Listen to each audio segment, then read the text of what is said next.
All right, so y'all know how we do every Sunday from 6 p.m. to 8 p.m. We welcome you to Northwest Austin Council. Just a couple of West Side people talking West Side things. Generally, we joined by Congressman Davis, but it's a lot going on around the world these days. So Congress and the congressmen are doing their thing, trying to make sure that everything in the world is the way it's supposed to be. Hopefully, that means they also doing for the West Side the way it needs to be done for. But that being said, we always know that Congressman Davis has been a fierce champion of the people, and he's doing whatever he needs to do to make sure that we go where we need to go. That being said, man, we got a lot to talk about. And as we talk about people that fight for the community, such as a Congressman Davis, we got somebody equal of stature on the line today with Mr. Frank Chapman. And listen, I'm not going to tell his story because he's going to tell it himself, but this brother been fighting the fight for 50 years. He's one of the pillars. I know y'all know about the whole ECPS thing that's going on because I told y'all already that I'm running for district council. I'm one of those individuals that's in the 15th district trying to be involved in civilian oversight in the community. In fact, when I ran for alderman in 2019, I was a very, very, very strong component of CPAC. Didn't really know what it was, but I knew then, as I know now, that we needed civilian accountability of our police department because, let's be frank, they get away with a little bit too much. No pun intended. No pun intended, but they get away with a little bit too much. You know what I mean? And so we need good people representing on these councils that's going to make a difference, that's going to be able to be the voice for the people that are voiceless. I'm one of those individuals. Frank has been one of those individuals. And so we're going to bring him on in a little bit so we can continue to talk a little bit about ECPS, the district councils, and just in general, what his life has been like as a person who's been trying to fight the good fight for the people that he is fighting for. But before we get into all of that, as I typically do when we jump this thing off, slide it to Steve. I say what you got going on, Steve. Oh yeah, yeah. First and foremost, we want to wish Shirley Howard happy birthday. Happy birthday, Shirley Howard, because she had a party yesterday over at the spot on Lockwood in Chicago Avenue with Nice. Tail Dragger. They had a blues concert going on with her birthday party. So that's shout out to Shirley. Also, yesterday there was a ceremony, a groundbreaking ceremony for a garden on the Trove and Huron. It's a very nice garden. It has a container, I guess, where they store most of their supplies, but it's all painted up with butterflies. Pretty sharp design, pretty sharp garden. I mean, they have some structures in the garden, vegetable garden. A lot of people walked away with fresh vegetables yesterday. So shout out to the Trove and Huron Garden. I think it's 645 is the garden. Shout out to them. Good job. Alderman Mitch was out yesterday doing the ribbons cutting ceremony at that event.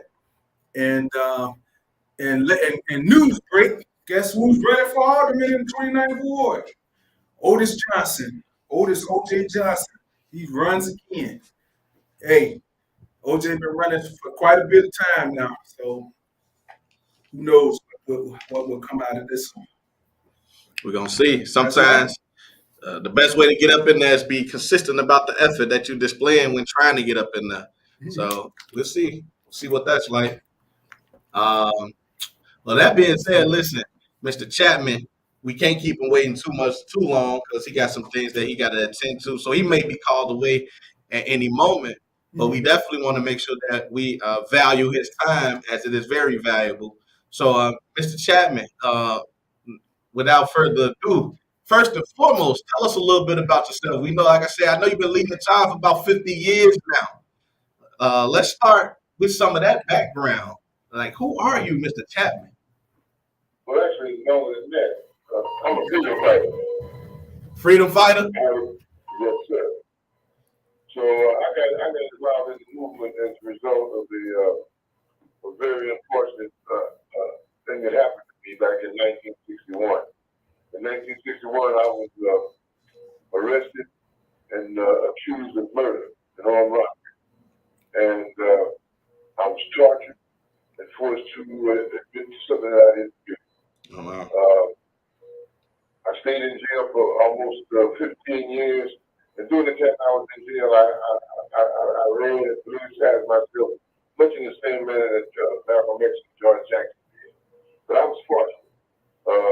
Angela Davis and some other people took interest in my case. And as a result of them taking interest in my case and giving me a lawyer and all that, I was able to get that life of 50-year sentence back to the state of Missouri. And I came home in 1970. I went in 1961, came home in 1976. 1976, I joined the National Alliance Against Racism and Political Repression, which was founded right here in Chicago. It's the organization that was responsible for my freedom. And I've been with them ever since. Oh, that's a hell of a story. Wow. Yeah, that's an abbreviated version. Yeah, that's a very. I can imagine. I can imagine. That's so much right there to further unpack. I picked the memoir. It's called "The Damn Don't Cry." The Damn Don't Cry. Yeah, you can order it online. Yeah, "The Damn Don't Cry." That's my that's pages from the life of a black prisoner and community organizer.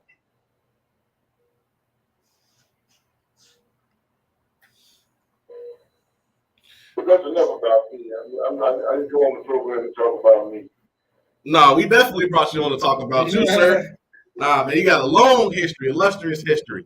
All right, so that being said, what I know of you is being a pillar of Carper, and I'm not going to butcher the name, but I know that you've always been against racial oppression, so to speak. And I'm sure, obviously, that stems from your own history and having to deal with being wrongfully convicted. So, can you talk a little bit about Carper then, and how that came about that you have been involved with that organization? Well, Carper is a branch of the National Alliance Against Racism and Political Repression. It's been in existence since 1973. Carper means Chicago Alliance Against Racism and Political Repression. And so I became involved with that organization by being in the National Alliance. But they specifically asked me to come to Chicago back in 2000, I think it was 2009. They asked me to come here and help to work on a program for community control of the police. That program became known as CPAC, Accountability Council. And so I came and I got involved in that work. And the case that really sparked us off was the Lakia Boyd case in 2012. You know, she was murdered. She was shot in the head by a police officer in the park.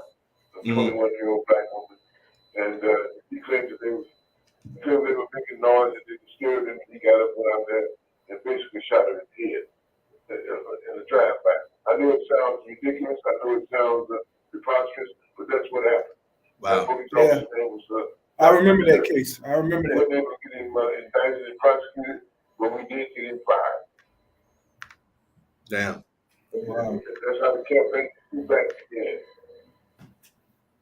And in July of last year, our campaign had a very significant victory. We came together with another grassroots organization called Capital, Grassroots Alliance for Police Accountability, and we united together to negotiate the Mayor's Council on getting an ordinance passed called Empower Communities for Public Safety. What that ordinance does is it creates for the first time in the history of Chicago, in fact for the first time in the history of this nation, a democratic system where the people who live in the police districts can come together in an election and vote for those who they want to represent their interests. And then put on a district council. Each police district will have a district council that will consist of 3 people. And so we got 22 police districts. That means there will be 66 people elected in these district councils. And what the district council will do, they will nominate a citywide body commission on public safety and police accountability. And that commission that they nominate, they'll nominate 14 people, and out of that 14, a mayor out to pick 7 to be on the citywide commission. They will be the ones who will be responsible for be 2 from the west side, 2 from the south side, 2 from the north side, and 1 at large. And so they will be responsible for overseeing police policies. You know, all kind of conduct in terms of police. The whole conduct and they will review that, make recommendations, policy, and so on. Also, they will have the ability to hire and fire the head of the legal office of police accountability. And they can also do a vote of no confidence on the police superintendent, but the final decision will be made by the mayor and the city council. So nothing like this has been done before.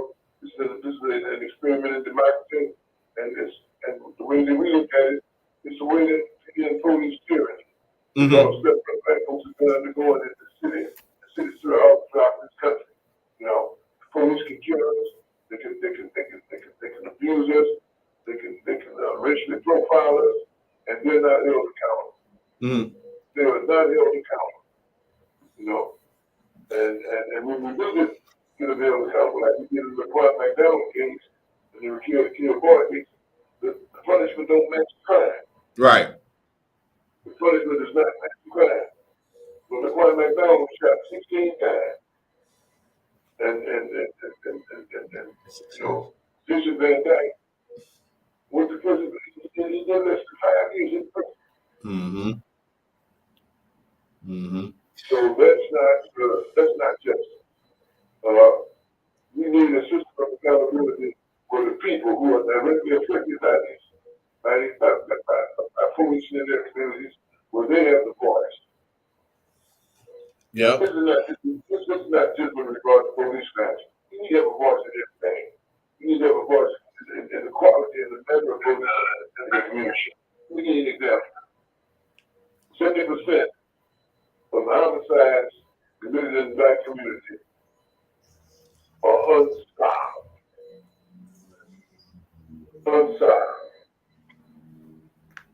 So the police are not keeping us safe because they're not doing their job right. We have a right to say what we want in terms of protection. We have a right to say what we want in terms of what police do back in our community. You know, the police should not be going overboard and abusing all of the children. People who have mental problems, people who are autistic. I'm talking about real cases. They shouldn't be keeping it up by the store or while they're in the shower, and then forced to come out naked back in the United States case. They shouldn't be doing that. That's part of it.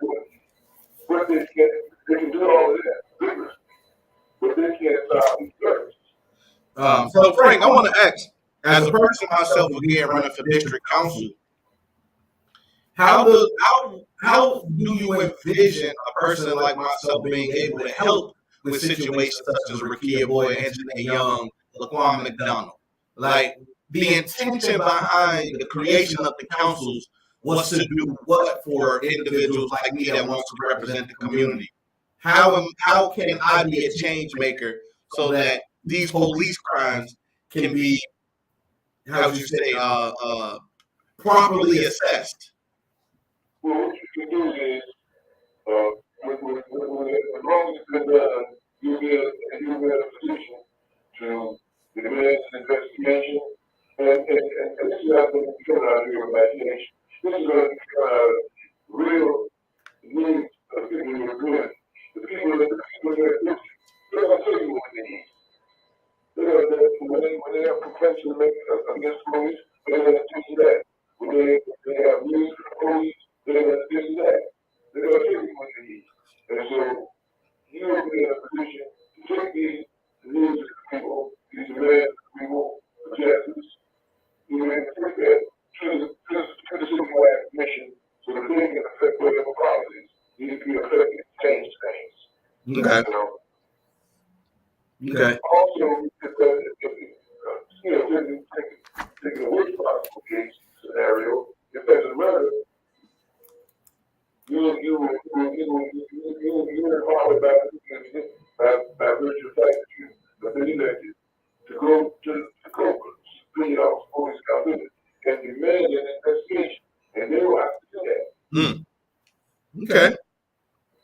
Now that's in the case of a police related matter or community related as well. Well, Copeland investigates police conduct. Okay, got it.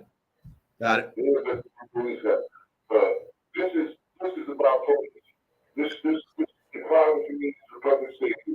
It's about us as a community having a say in how police in our communities and how our communities police. Understood. We don't want people police in our communities who disrespect us as a people. You know, we don't want people police in our communities that always talking that kid word. You know, just don't respect us. You know. Yeah. And in other words, we don't want racist cops in our communities, police in our communities.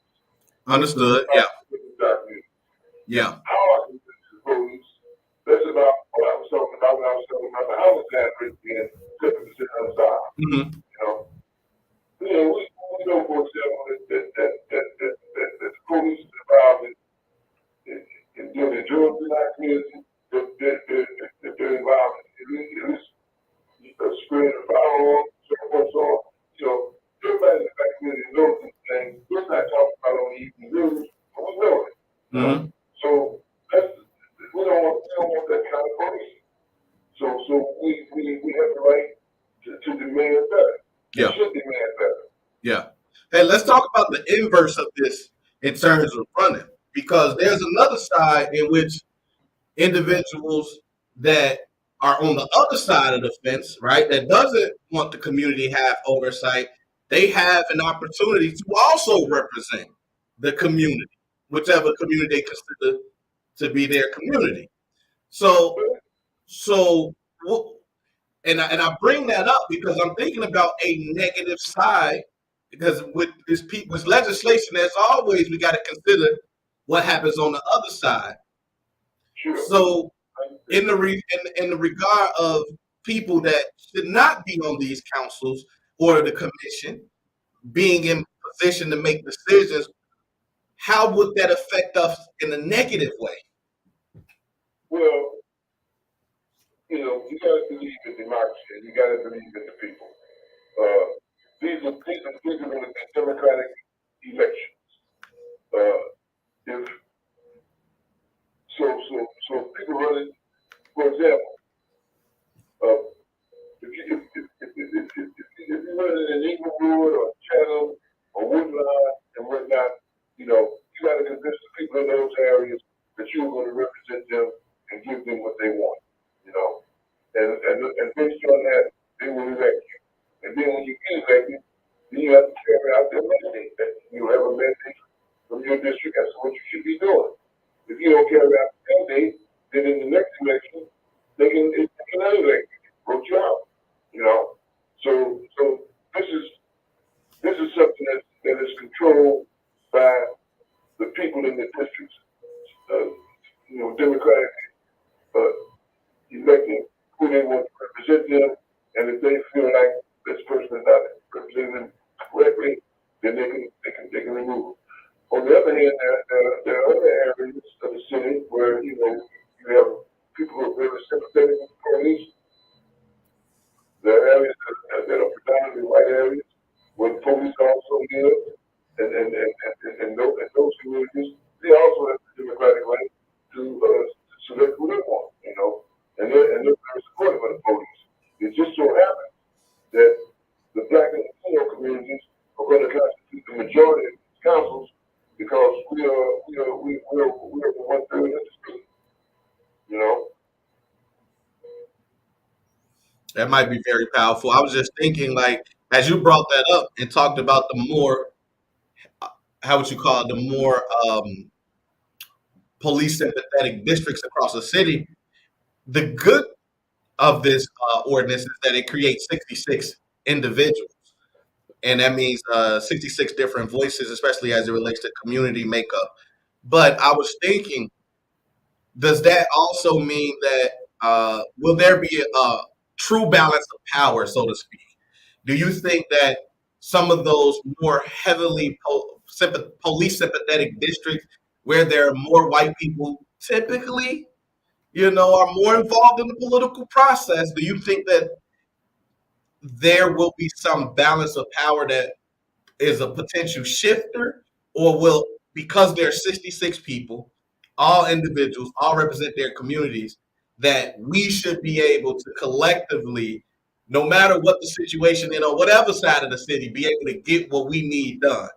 And I guess to say that in a different way, as Black and brown people, because we know we police different.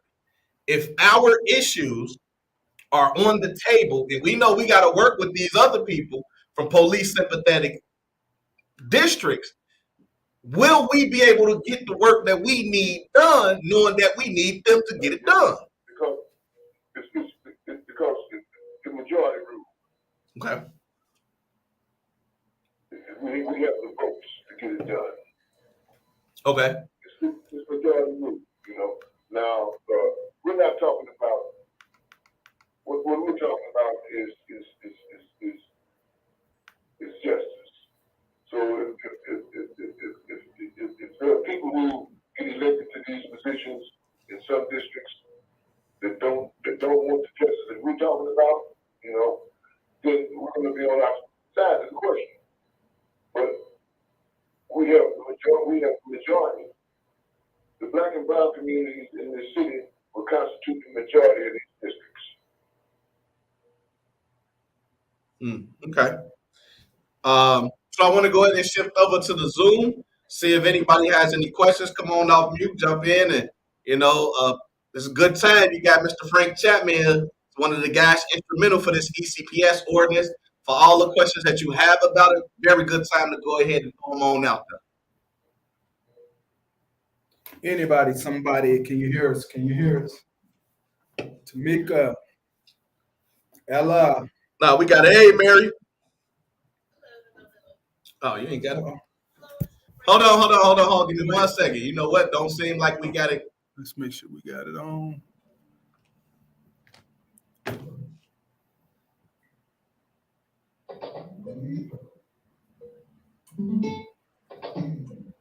Go ahead, Mary. Say again.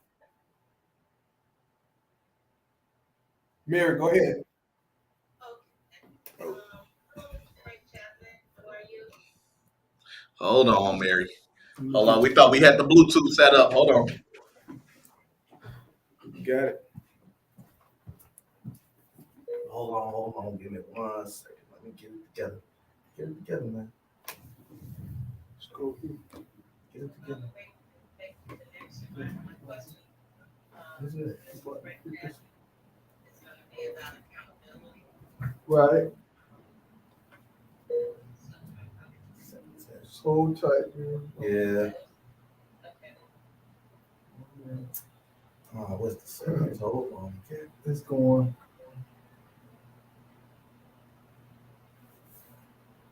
You see this? Come on. Where's it at? There you go.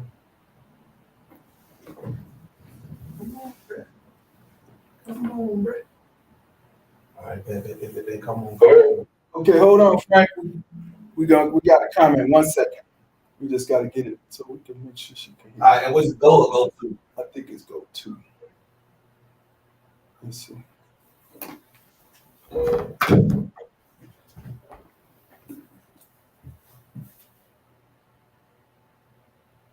And it's on the power. Yeah. So, try that out.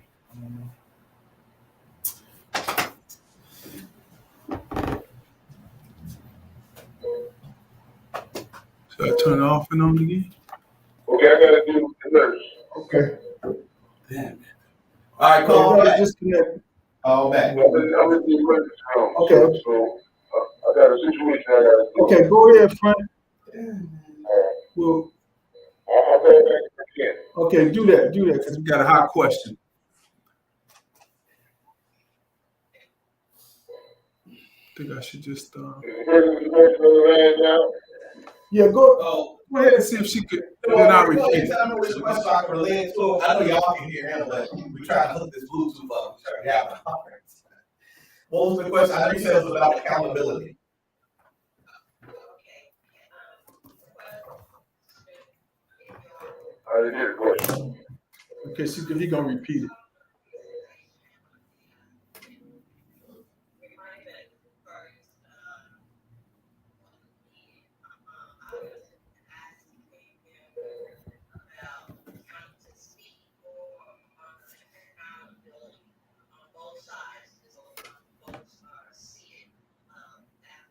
Okay, I can't hold this here talking at all. Okay. Okay. So the question, Frank, is just about accountability and holding both sides. How do you hold both sides accountable? The ones that's going to be elected and the ones that are on the other side of the fence. That the interim committee. There you go. The electeds and the interim committee.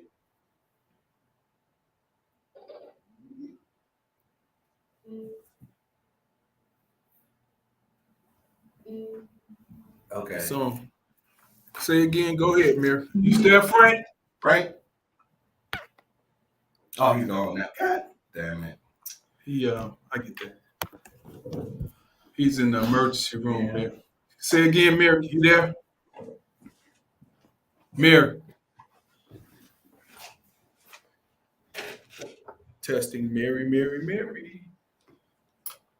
I can hear you, you may not be able to hear me. Okay, can you hear me? Okay. Y'all hear me? Okay, so I was just, I got Hold on. Oh, there we go. accountability.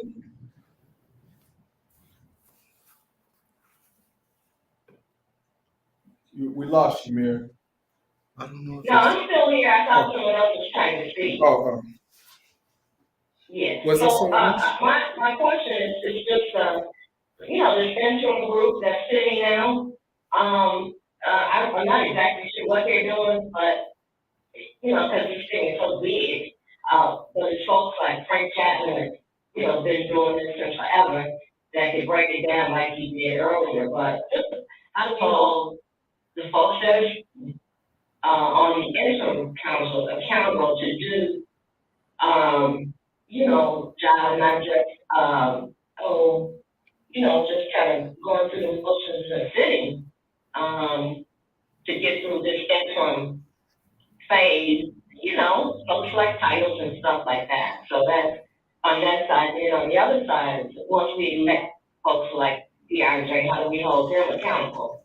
Because we talked about his question to Frank Chapman was, what is this? How is this thing supposed to accept you? Right. The way you walk and talk, right? Part of it is that you got, being the voice in the room. Yeah. And making sure it doesn't get smothered. Well, that's a two-part. Yeah, I definitely. mean, Frank, you're not there. Are you there still, Frank? No, I think Frank had to go. I'm gonna text him. Well, I just wanna look. I know I ain't Frank. I ain't Frank. I ain't gonna lie, but this is what I want to say to the sister. I think you're right on that accountability of both parts when they get up in that office. They need to be held accountable for the things they said they was gonna do. Like when Obama got into office in 2008, he said he will protect whistleblowers. He will protect a lot of people.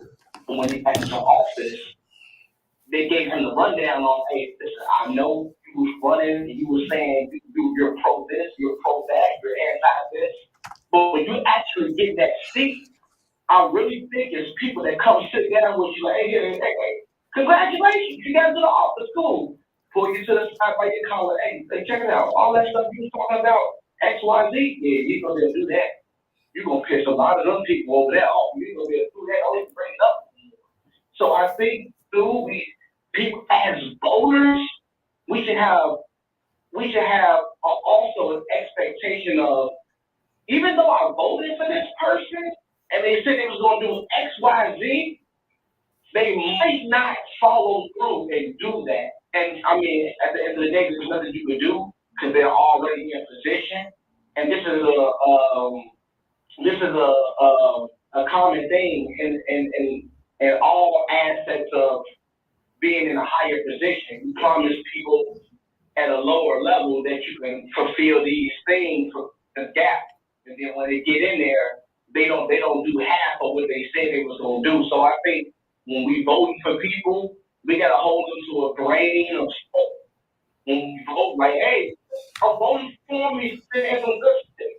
He might not fulfill all those things, but I have to be okay with that while voting up too, and not just for the person that we voting for. So they might not be able to fulfill those things because they might go against some of the people that they working around.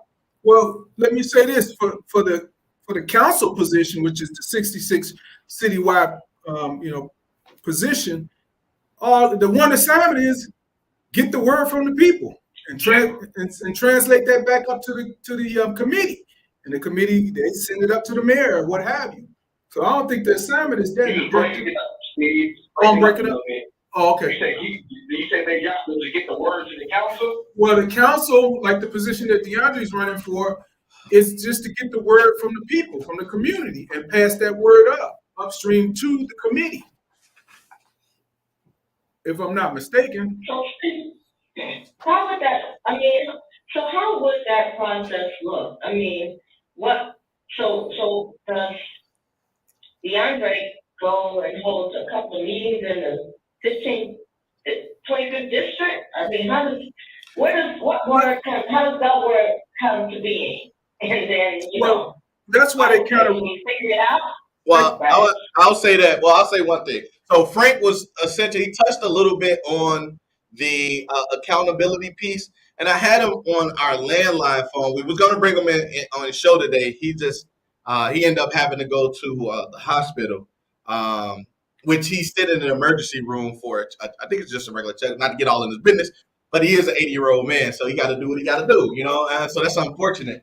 But I will try to reroute him to a different apparatus so that we possibly have a better, clearer connection. But he talked about the piece in terms of accountability, essentially being similar to the accountability that we're supposed to have for all elected officials. If a person gets in and they're not upholding their end of the bargain, whatever they platform, whatever the platform was, whatever they campaigned on, then it's incumbent on us to move them out. I just know that is an extremely difficult task because, and as I mentioned to him, our issue in our community is not being involved with the process the way we need to be. We've constantly allowed the most minimal of our voices to be heard, and those may not be most representative of what we want for the community overall. And so as Congressman Davis says when he's here, if we're not a part of the process, so to speak, then the people that's making decisions are going to make those decisions for us without us.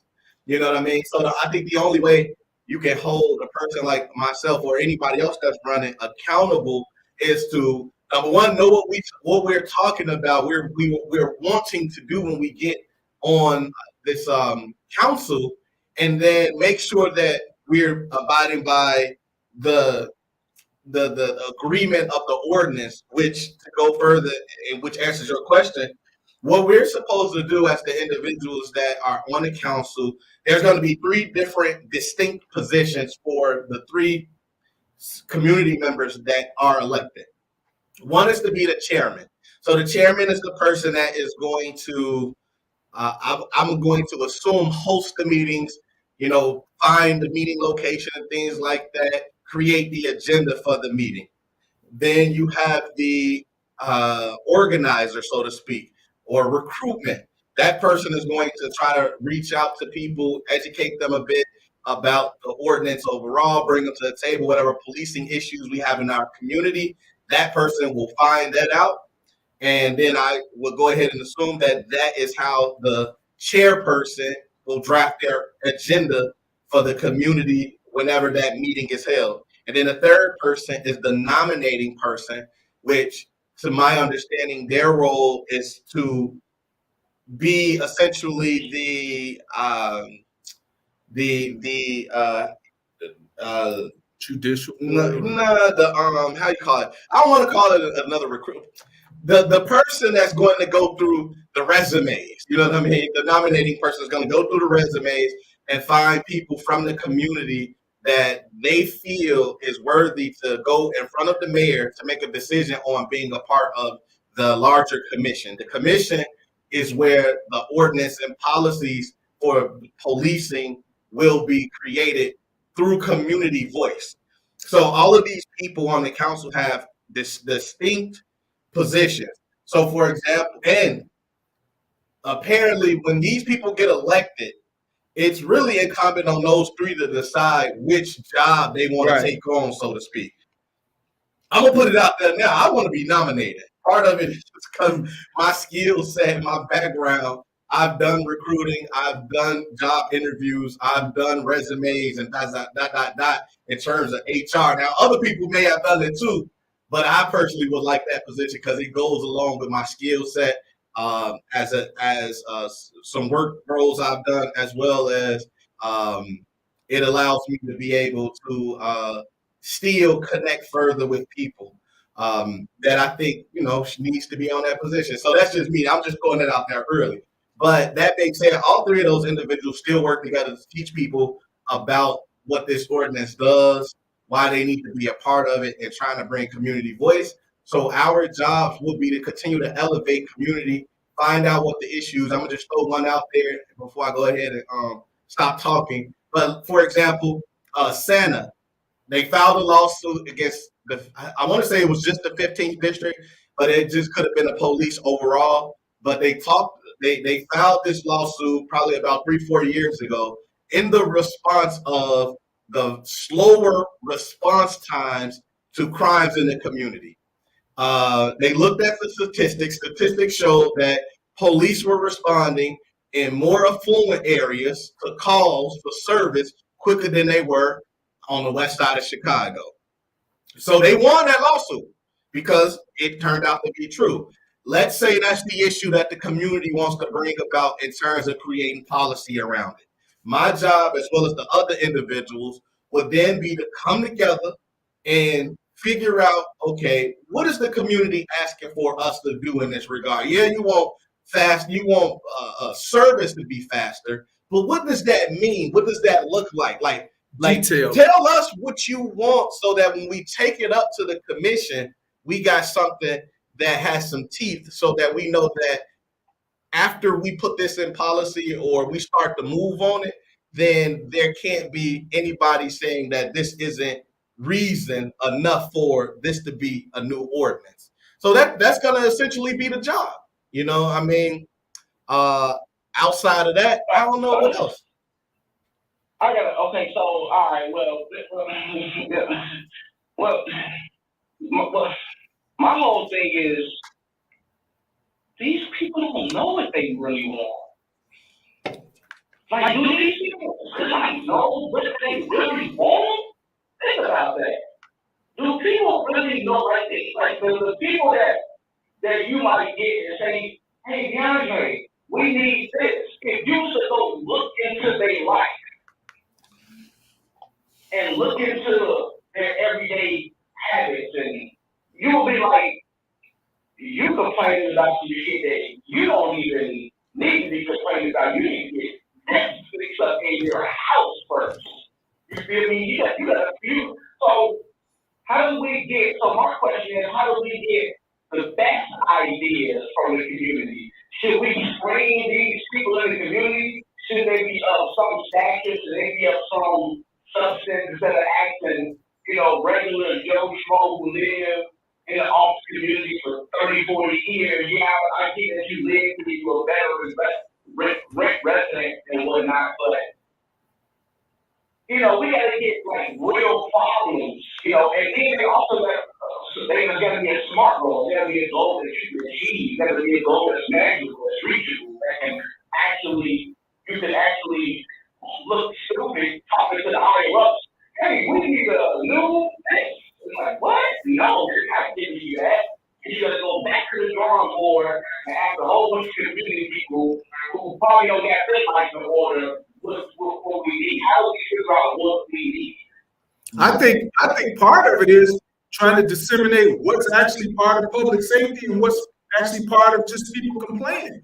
Like I had an individual tell me yesterday that, hey, we need a red light camera on Washington and Central. Now I'm like, that's doable. You're out there, you see people running through there are kids crossing it, at school time and what have you. But is that something that's really public safety, or is that something that the alderman can do? You gotta look at some of this. Yeah, and this When you say Washington, what? It's in Central. Right there, they say it's hot. It's hot right there. Cars just fly through, the kids and people picking up kids. Yeah. That wouldn't be too much of a bad idea. that's definitely an alderman thing. But as Frank mentioned, this particular council and this committee the commission is for police related matters. So anything that involves the police only is what this is about.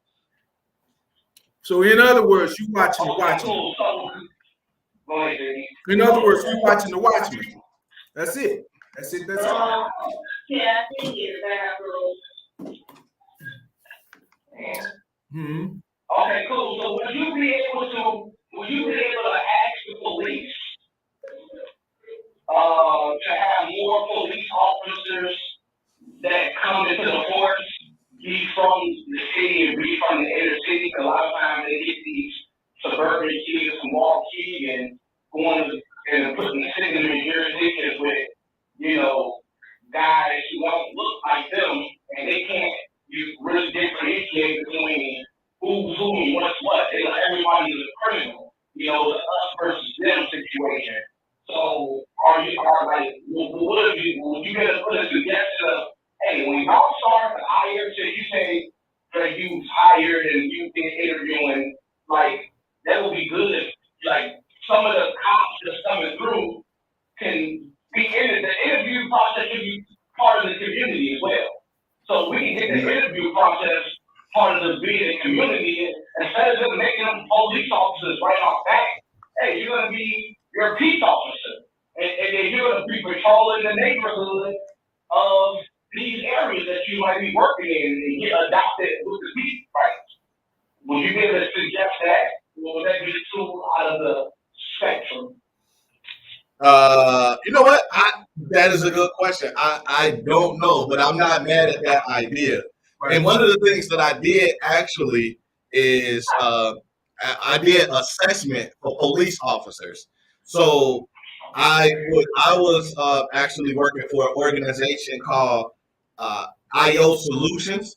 It's probably one of the largest, how would you call it, like law enforcement evaluation agencies. It's based over in Oak Brook.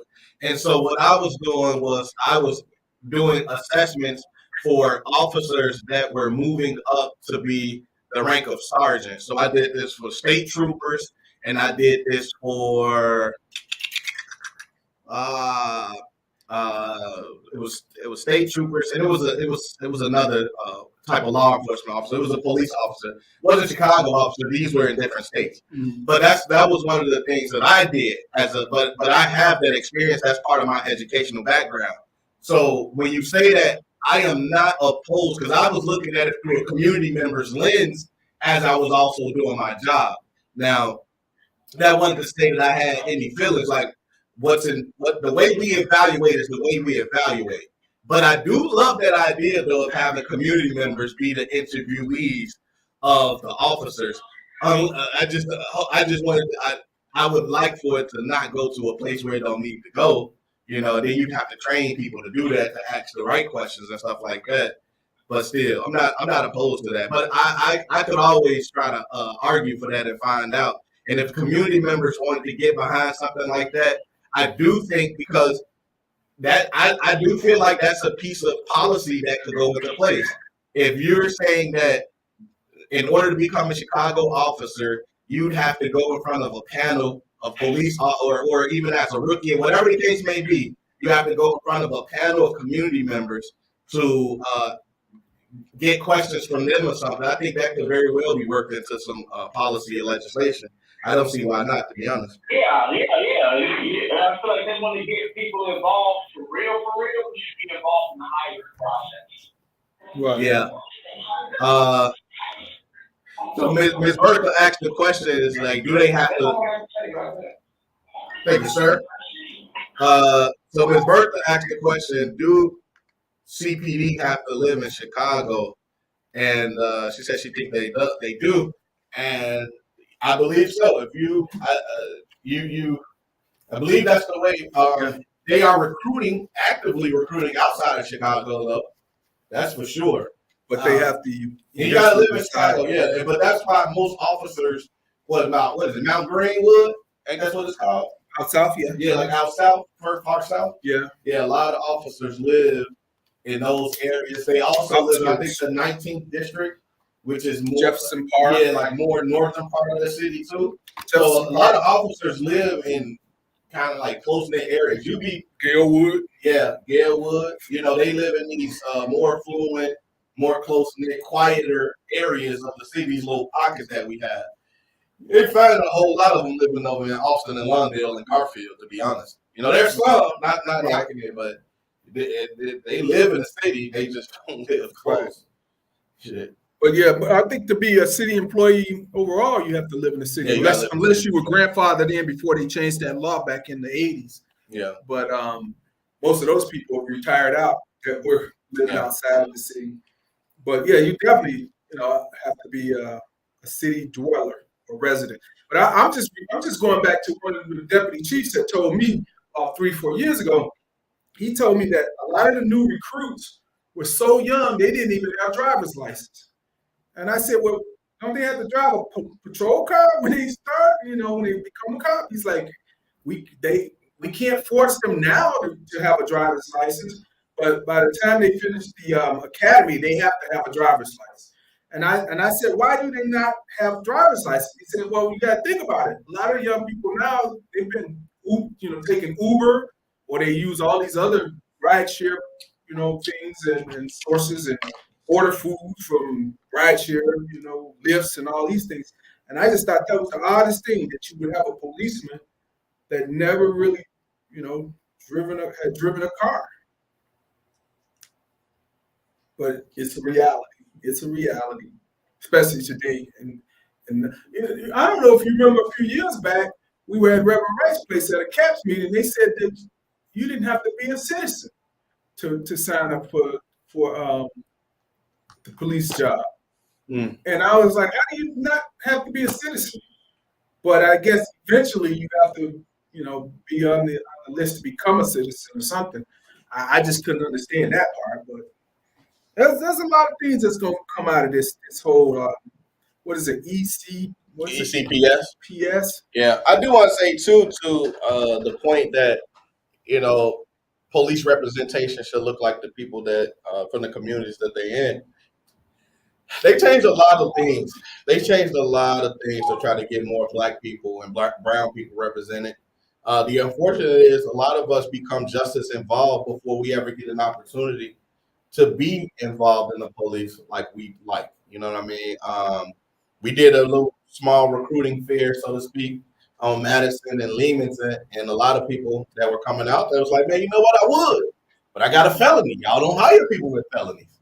You know what I mean? And so this is one of the reasons why they have programs like the Explorers, or they have more activity around the youth so that they can be around an officer and hopefully be inspired to become one at a young age, so that essentially we have more representation. But as it stands, the police force has done a lot to waive certain requirements and to lower the guidelines by which they recruit and hire, so that they could have more representation. But it's still very difficult to get our people in there, to be honest. So nobody's running to be an officer right now. Yeah, the numbers are still down. They're down by what, 1,000 or so? I mean, at last count, it was 2,000. Yeah, I was about to say double. But It's just odd, everything. If you look at military, the military has gotten a lot more educated. I mean, what's the average education for a military person? At least a junior college. Yeah. I mean, If that. yeah. What do you mean, if that? I mean, because the military is the same thing. They dropping down the requirements as well. Yeah. It's the same thing. Yeah. But I want to kind of brush on what y'all just said. Like, I ain't gonna lie.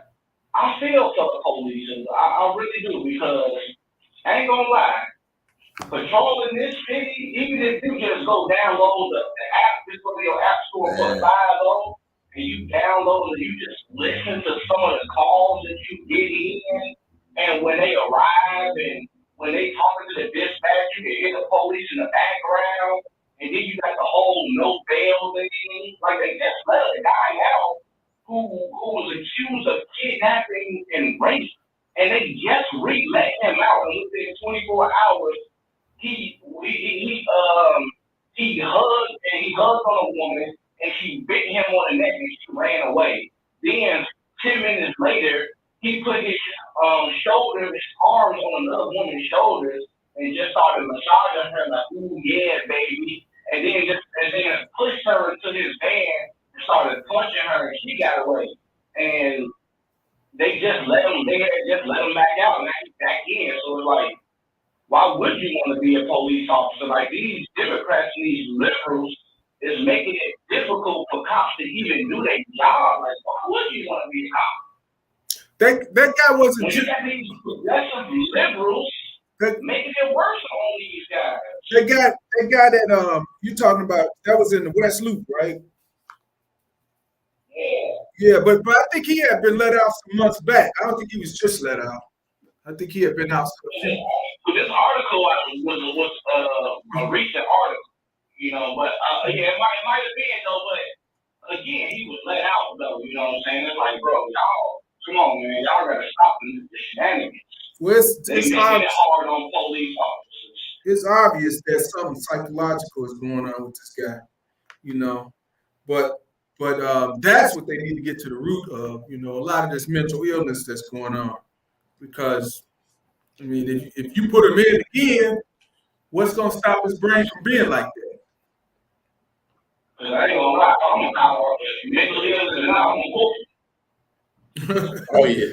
Oh, you going down, brother. In this day and age, you're going down real quick then. Hey, but that's not right. I heard a friend. He's a police officer. And some black dude outside walked up to him. And he was trying to detain him, and dude was being detained, and he spit on my homie, and my homie picked him up and put him on the back of his neck. Right. You feel me? And he had to do desk work, and I'm like, man, listen, that man spit on you. I would have took that club out. He would have been unconscious. Yeah. You play with some of these guys in our neighborhood, some of these black guys, they're real aggressive men. But young black men are very aggressive. But then on the other hand, you got to look at what's excessive force when it comes to black people. What becomes excessive force? When it comes to that we always scream at that. Oh, that's excessive force. That's too much. So I don't know. You got to look at what their policies tell them what they. Yeah, I mean, it was on camera. So what my friend was doing wasn't excessive. He was like, "Hey, come here, I talk to him." Some of these black dudes man, I don't want to talk to the police, man. Get all that, like, man, you ain't got even the mafia have respect for the police. You gotta have respect for the law. You got to. The Bible. I'm not even religious. I don't even believe in God. I believe in respecting the laws of the land. We gotta talk morality into our community, and there is none. And when you disrespecting the police, like, can't do that. Well, I think we getting far from morality. Because I was just talking to someone the other day, a Mexican lady. She told me the Catholic church in Little Village was closed. I was like, how does the Catholic church in a predominantly Spanish-speaking community where most people are Catholic, how is that not happening? She said the people are just not going. The younger people are not going. So, I mean, it's happening all over the place. You know, things I mean, are. I don't blame them. Like, if you know, us younger millennials, we don't believe in God. Like the older guys, older family members do. Don't get me wrong. Religion has did great things in the world. It has did great things. You know, the reason we got the Gregorian calendar, you know, by Saint Gregory, you know, Pope Gregory, you know, we've gotten a lot of good progressive things done, but telling somebody young to sit in church and worship and pray to somebody in the sky and talking about Jesus, like, come on, they don't connect with us. You know, and in 50 more years, because, you know, Christianity religion as a whole is on the decline. So you can't reach the youth by talking about Jesus and praying and St. Mary, like, that ain't gonna happen. Right. Well, it's happening everywhere. It's happening even in Europe. That churches are on decline. And I saw that when I was in Europe in 04. I was at a church, and they had a gold. I always remember the story because they had a gold altar, and I asked, I think it was a nun, and I was like, you know, how many people come to church? She said, very few, because the young people don't believe in you know, they feel that they have their salvation because of the Berlin Wall came down and the fall of communism, so they feel we don't what we praying for. But you also got to look at it for what it is, though. Over time, man, people have gotten so far away from what God's word was intended to be that people, especially younger people, you see that. You see your grandmother then worship a man in flesh, which is, you know, the pastor, for umpteen years, and when it came time for her and she's struggling, nobody from that church came to aid. You see that. You see that the pastor is just as morally corrupt as a person on the street. You know what I'm saying? There's so many instances of that same pastor you worship, who's the man of God, that's supposed to be leading and walking in the path that God walked in, you know, have married but having children, messing with the women in the congregation. You know what I mean? Now and then we're gonna flip it and be like, well, no man is infallible. Like, listen, but then well, hold on now, sir, because you took an oath to be in this position to be righteous and true. And then you gonna say it to him like, nah, I get it, but you made that decision, so we want you to walk in it. And then with the proliferation of the church has come different ideologies. And you got preachers who talk about prosperity, you know. So now you have mega churches and things like that. Again, these churches are the covenant when God's covenant was supposed to be the people, and these same people supposed to be outside doing work. Right. You know what I'm saying? So yeah, for young people, it don't look the same. Yeah. It don't look the same. And only the old ladies, really, only the older women, you know, no matter what race, but only the older women pay tithes and pay for the church, not to go to church, you know. Like men, black men, well, I gotta be specific. Black men, we don't really go to church like that.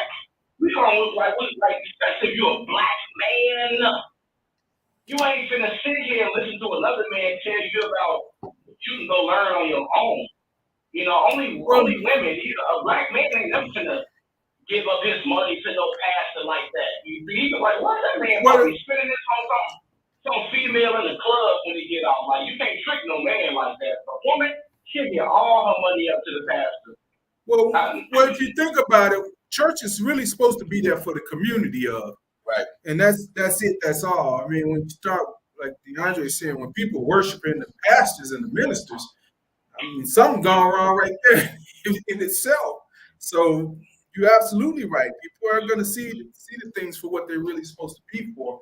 But what I was saying was, this is almost, 16, 17, 18 years ago. And I'm looking at how is it where the Catholic Church in Europe is diminishing.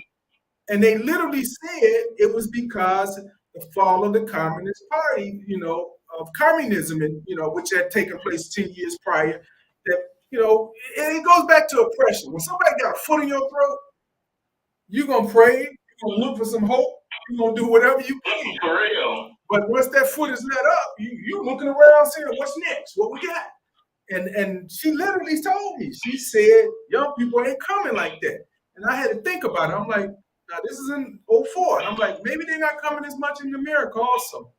And I think it was on the decline, as it was then. But it's a myriad of things, like you said. You can get more information now. It's easy to get information about religion and Google and all these things, and you can compare. Before it's like just go. Like when I was going to church, we had to go because my mom was going. She wasn't gonna leave us. Did I want to do other things? I knew I had to make the sacrifice, so it wasn't like, I need to be at home playing. I'm like, let me go get it in, get it over with, learn, do what I got to do, and then work my way through it. Now, did it give me some values? Yeah, it set a lot of values in place for me, and I think that's where you were going with it is, morality and values. We need to figure out a way how to get that back in place. Yeah, I would say this too, in the regard of the men don't go to church comment. No, there's a lot of men go to church. A lot of men deacons, typically most of the pastors are men. Right. So there are men that go to church, and a lot of them go to, as Feisty was said, to support their spouse. But it also depends on your thought process behind it. Now, you'll catch me in church, and I tithe. But I ain't gonna lie, my mindset is more like, this is a show. I'm not gonna lie to you guys. Go to church and be like, this is a show. I be like, because I think of the pastor as a motivational speaker, whoever that person is. I think of him as a motivational speaker. I'm there to get an education in the word, and most of the time that word is they curate it in a way that they believe is the interpretation, right? And I'm not saying it to say that like they're wrong, but everybody that reads a certain scripture is gonna take from it the way that they want to, and they're gonna regurgitate it the way that they want you to receive it. So when I go, I'll be like, this person is a motivational speaker to me. They're an educator to me, and they're putting on a performance art show. So I'm gonna be honest. I like people that don't say a lot of ums and ahs, that don't carry on. They don't do the pageantry of it. Yeah. I don't like big theatrics when I go to church. I just can't. I'm like, no, we done got so far away from what we supposed to be doing, And so I give in my mind when I tithe, I think that I'm giving to the person that's leading the church, and I give based on how well that they do. Yeah. That's a good perspective. I tend to. Yeah, you paying for the mouthpiece. Yeah, ain't no wrong with that. I tend to do it a totally different way. I go for the community I go for the especially if it's a holiday, that whole part of it. But when I go to church, it ain't changing. It's the same homily. It's the same every time. It never changes.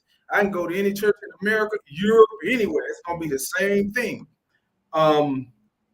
Some people tend to say that's boring, and I like to get in and get out. So the time is 45 minutes to an hour, and I'm good. And I just feel like, when I tithe, I give what I want. And the other thing that I like about Catholic churches, when they say come as you are, they don't care if you come in there with shorts, t-shirt, or suit. It is what it is. And if you don't give, ain't nobody frowning up saying nothing. I mean, they get it next time, I guess. So, I mean, it's a different thing. And the other thing I like about it, ain't nobody trying to figure out who you are. I can walk in any church, they ain't looking around like, who's that person there? Where did they come from? Why are they here? We here because of that same reason you here. But I get it. That things are changing all over, religiously, all over the world. Some cultures are still totally embedded and entrenched, which I would still have to say, Spanish-speaking cultures, they still are. But it's changing a lot for them. Yeah. I will also say, because I want to steer it back towards like the political side of things. I mean, I know this is what we started off with the police and stuff like that. One of the reasons that people have started to have a strong distaste for the church is because politics have played too heavily into the church. Everybody that runs knows to go to the black church, give to the black church, and you got a ton of votes. Oh yeah. You know what I mean? And then we don't know what's true or not in regard to that person that's leading the church, because again, we don't know what a mindset is. We don't know if you is who you say you is when you behind that pulpit. Right. You know what I'm saying? Because I ain't gonna lie. As a young person, one of the pastors I saw wearing some black forces. We know that black Air Forces is kick no energy. You up to no good when you wear black Air Forces.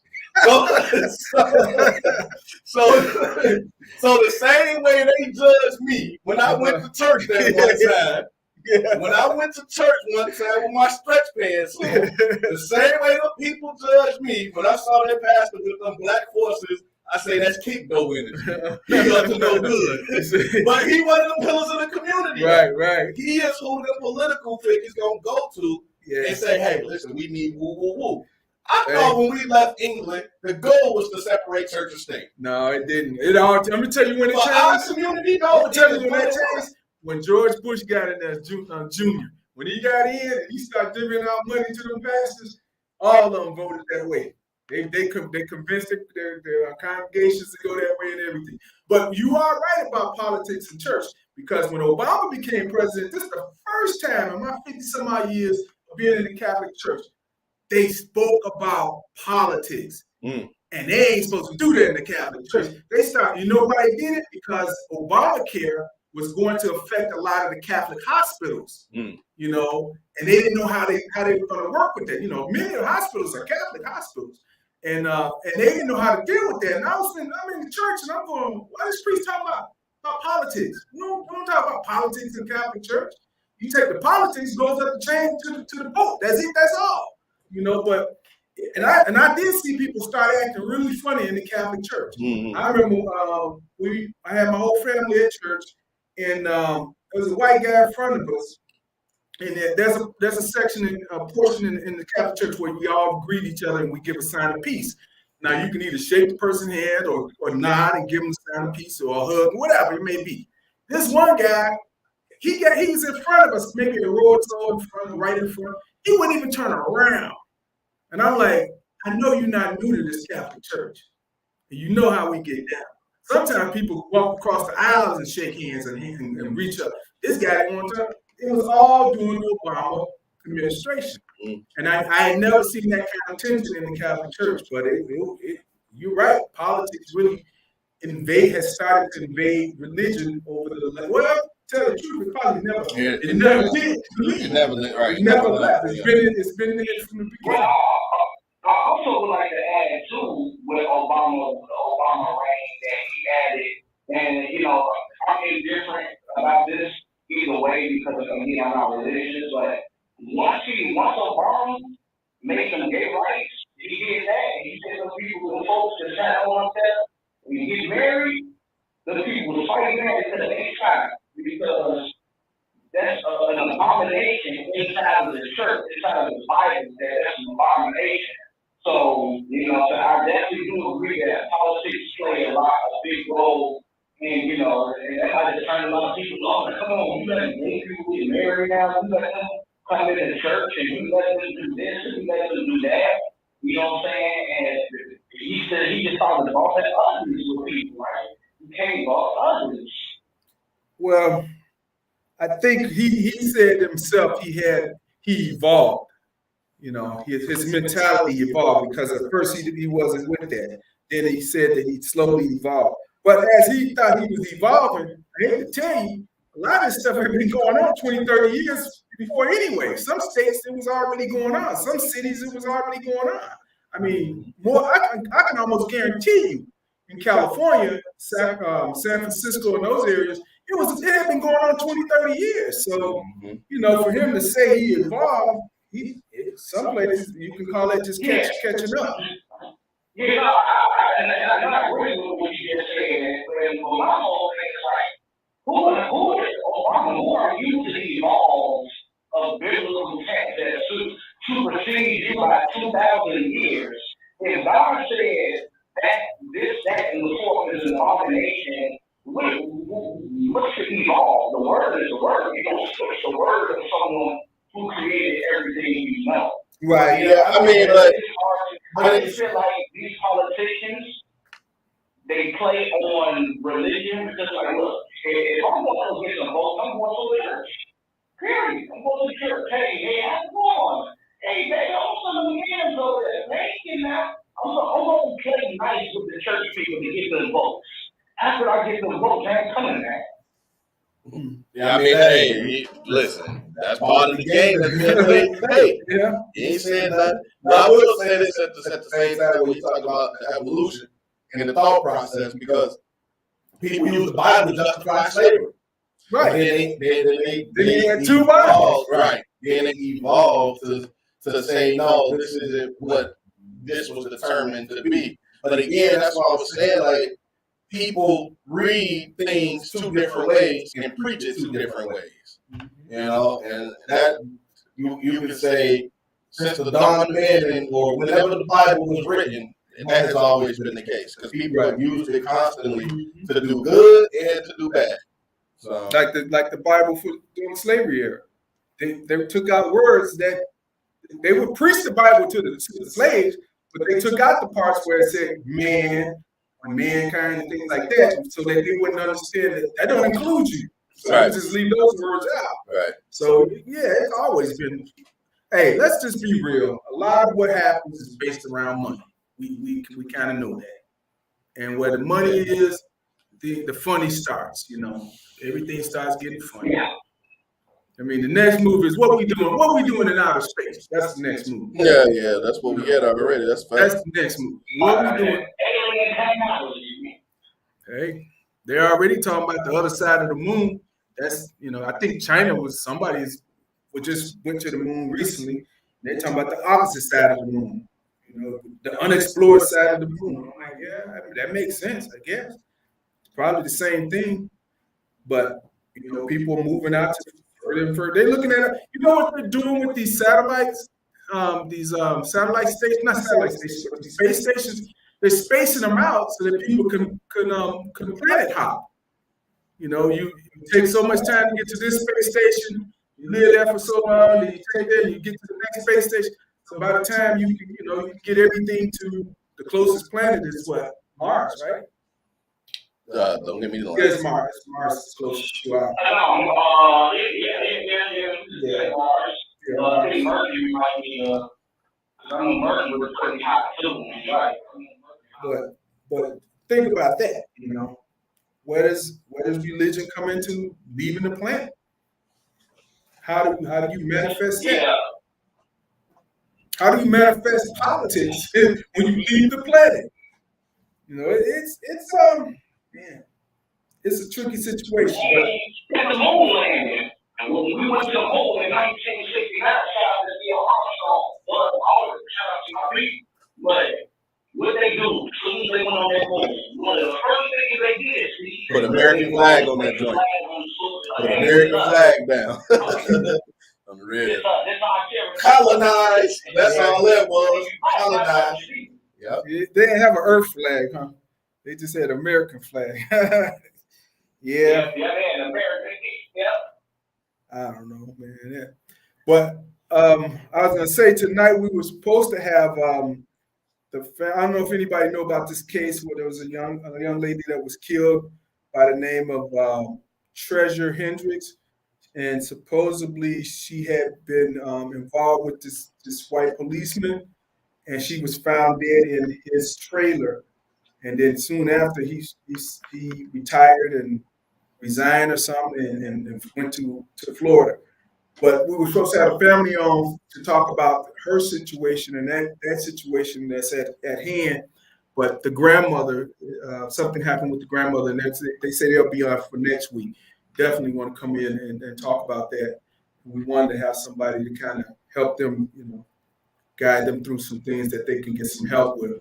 Because it's a really strange case where she's seen going, you know, pulling into where the trailer was located, and then they find her dead in the man's trailer, and they claim that she had a number of drugs in her system, which some of them, it's like, how can that possibly be? So we'll hit that story next week. And what's that? DeAndre, condolences to that family. And if we can help out in any way, please just let us know. Okay, definitely. Yeah, they kind of going through it. I think Mary, she went to the march. They had a march about a month ago. She participated in that, and you know, hopefully they can get some clarity and some justice out of the direction that they're heading, because it could be real sticky out here. Yeah, I had to catch up with it myself. Steve was telling me about it.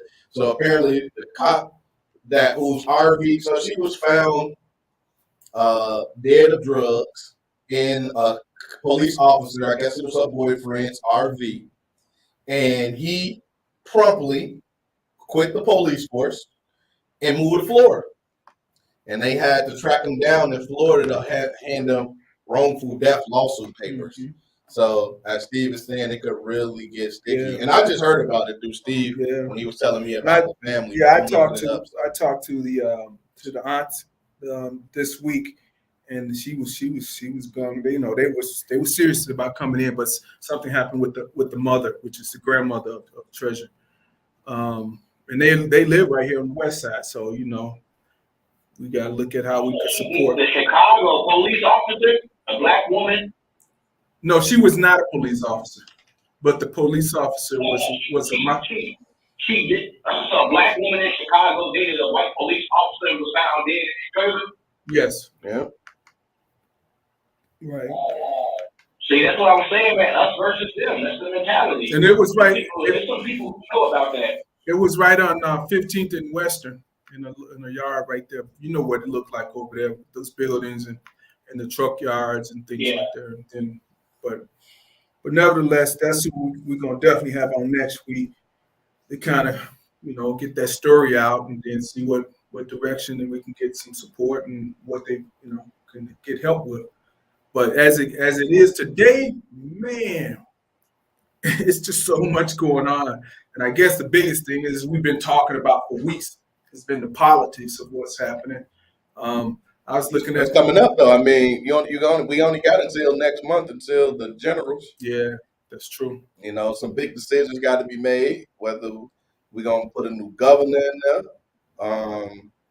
The biggest thing is the Safety Act. By the way, if you all didn't get a chance to tune in to essentially a breakdown of the Safety Act, I brought Gerard Williams, who's a lawyer, been a lawyer for almost 30 years, I believe he said. He works with the appellate court system for Judge House, for Judge Nathaniel House. Mm-hmm. And one of his roles is to study the new laws that go into effect. So we had a conversation breaking down the Safety Act, and just some takeaways from it, because a lot of people have been concerned about it. So on January 1st, people that have committed crimes will not be getting let out of jail due to the lessening, I should say, of the bail and all of that, because a lot of people were worried about that. When January 1st comes, that does not mean they will be let out. What will happen is that, so even for those offenses like second-degree murder and some of the other more felonious charges that were captured on the infographic that had everybody calling this the purge law, the way that Mr. Williams broke it down to me is that if you get arrested and it is said that you committed one of those crimes, if the state cannot show evidence that it was actually you that did it, and there is no reason to believe that you will flee, which means to leave the city, country, state, whatever the case may be, until it's time to go to court, then yes, you will be free. One of the examples that I used to try to help clarify this was like, I say, okay, well, let's just say hypothetically, you were given a ticket to go to court, so to speak. It could be a standard speeding ticket, and you know you were supposed to appear to court, and you didn't go to court, and they were looking for you, and they essentially had to find you to go to court, and that's on your record now. And now let's say you committed second-degree murder, and people believe that you're that individual that did that. There is a possibility, because it looked as if you possibly ran before, that you will be locked up because of that. But if you've never been justice involved and you commit second-degree murder, there's a very strong possibility that you will not have to bail out, because they don't think they would not think that you're at risk for fleeing. So it's a lot of logic behind it. Yeah, and data review. Yeah. And there's still gonna be some discretion. Okay, hold it down. I've looked into this law, and this is a progressive law. And this law is to strike fear in the public of the people in Illinois, specifically Chicago, because this is where all of the money is. We take all of Illinois money. A lot of people can't even get resources because we suck them all up. But listen, this law is implemented so it can strike fear in the public, and you vote for the people that's gonna promise you safety. This is one of those laws, y'all. Y'all gotta start looking at the underlying these politicians be doing. They're trying to strike fear in you by putting up these bogus laws. So now you say, vote for me. I'll grant you safety. I'll fight back those criminals, and you get all riled up at 12 o'clock, 7 o'clock news. You get all riled up and you feel sick because you like what this person is saying. But the whole time, it's probably one of the same people who voted for that bill to be implemented in. That bill don't make no sense. There's all prison reform. I'm like, come on, bro. There's other ways to help prison reform. Now, somebody who's been in a county jail for 2 years and ain't seen no judge, I don't care what he did. He should be let out because y'all failed that man. But to make this law for people a person who just kidnapped somebody can, and if the system is real backed up, this crime is high in Chicago, this guy who get that kidnapping might not be able to see it yet. Because the system is so backed up. We got all these paid charges. You got people who've been there longer than him. So now, all right, cool, I'm out the street. Now I'm back on the street. There's going to be a lot of those. It might not be a whole lot, but there's going to be some, and those people will be reoffenders. So this is how he kind of broke it down with that. He said this bill is for those individuals that sat incarcerated because they couldn't afford like $500 bail. Right. This helps those individuals because there was a point in time, which is still now up at least until January, where individuals were always guilty until proven innocent. When the law is supposed to be the other way, you're innocent until proven guilty. And what he's saying is, if the state does not have the requisite amount of evidence to prove that this individual, one, is the perpetrator of this crime, as well as they are not a flight risk, then they will receive no cash bail. If those two things are proven to be true the other way, then they'll be in jail until whatever time they go see the judge and da-da-da. But this helps those individuals that were stuck in jail for very minor offenses, as well as for very low bail, continue to be out of jail until they need to go to court. Mm-hmm. It keeps people with jobs, in a family, XYZ. But then what he did say was the caveat is, what do we want, right? Because everybody who's been wronged by another person feel that offense is greater than another person's offense. And it don't matter what that offense is. I was given the example today to somebody as I was talking about this act is, I got a friend who, if you tap her bumper, she gonna get the screaming and y'all, Like you know what I mean? You tap my bumper, I'ma get out, look, no dent, no scratch. Come on, man, slow down, man. And I'm gone. You know what I'm saying? But everybody doesn't react the same way to the offenses. So for those individuals that are wrong, then they're gonna feel like this is something that they don't want to get behind. Right. For the other people that are on the other side, they feel like, yeah, I want to get behind this because such and such doesn't deserve to be locked up for XYZ. So pick your poison. Look at the guy the other day, shot the 3-year-old from a road rage situation. You know, he followed them through through the neighborhood and what have you, and according to homes on the street, the car didn't have any tent, so he saw the kids in there, but he fired in the car several times anyway. Yeah, I don't do road rage, man. So, you know, you can guarantee ain't gonna be no too much bail on that one. Right. No, that's a fact. That's a fact. So I mean, That's a fact. it's all it is just putting things in place that should have been in place anyway. Yeah, and then, for example, another thing that people talked about was the loitering piece of it, where it seemed as though, and landlords, for example, were really worried about this piece of the legislation because there's like, if people take up space in their homes, squatters, for example, like how do they get them out? Because what was being said was that the police would no longer come to your home to remove these individuals. And you said that's just untrue. They will remove these people. They'll take them down to give them a citation at the jailhouse or the police station. But I also believe, if I'm not misquoting them, that will also be subject to the police officer's discretion. If they possibly feel like this is warranted, giving a ticket. So I mean, I don't know. There's a lot. They're just making the police job harder.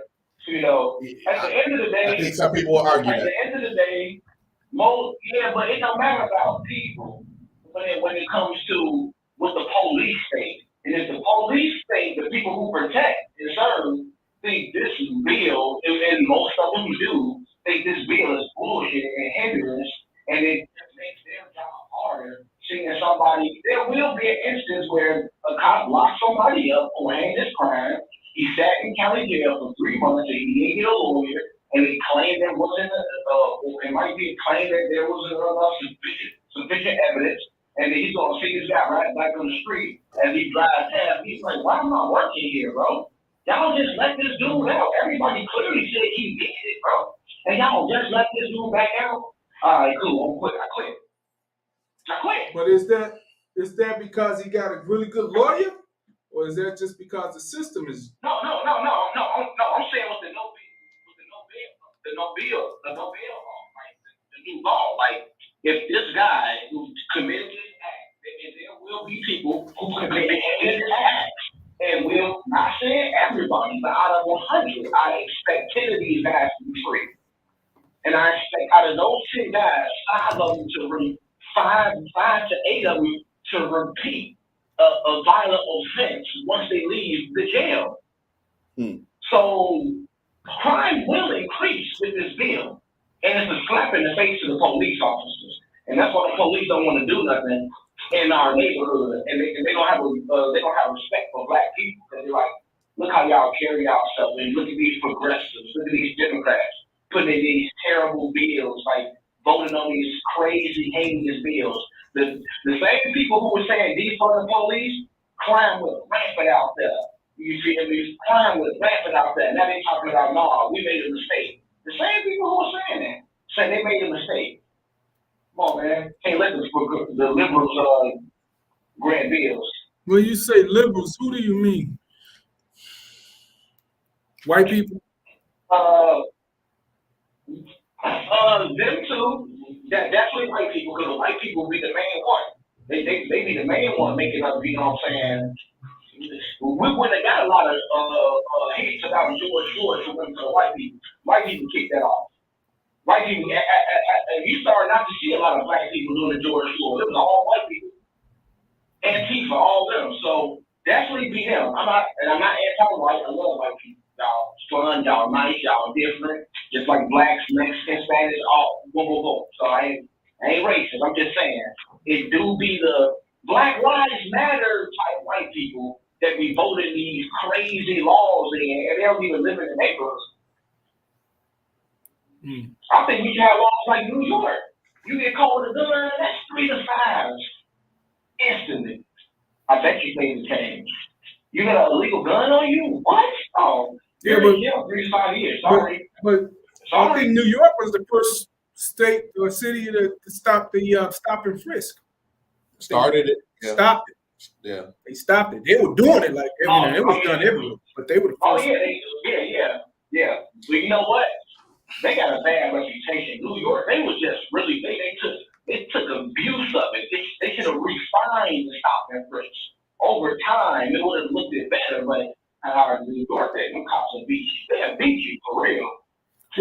Well, back to that law. I don't know if that's just in Illinois. I think this is going on all over the country where they're trying the no cash bail law. I think that's going on all over, isn't it? Because oh wow. Well, no, we're the first one with no cash.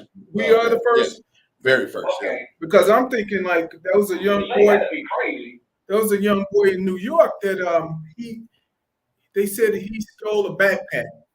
And he ended up in Rikers Island for a year. I mean, the kid wasn't even 17 or something like that. He ended up in Rikers, and he suffered a horrifying situation being in prison for a year for a backpack. And then when he got out, he committed suicide. And from all of the mental abuse and what have you, he committed suicide. What's you my know what man? I'm talking about? I know, yeah, for sure. Right. Now, see, in a case like that, why couldn't that kid have had a no cash bail? He couldn't afford it, obviously, even for anything. And he ended up staying in Rikers Island for over a year, at least a year, I think it was. What's my man? Close to a year, at least a year. And I mean, situations like that. What is that? What do you call that? I think it was Khalif Browder. I think that's his name. Yeah. Petty theft. That's petty theft, right? Yeah. I'm like, but man, America is changing so much. Believe me, if it's happening here, it's going to happen in other states. They're going to look at it. Yeah. But you know what's amazing to me is that drugs and things like that are becoming more and more, acceptable. I was at the Alderman's meeting. You were at the meeting. And they were talking about bringing in a 37 Ward, bringing a dispensary.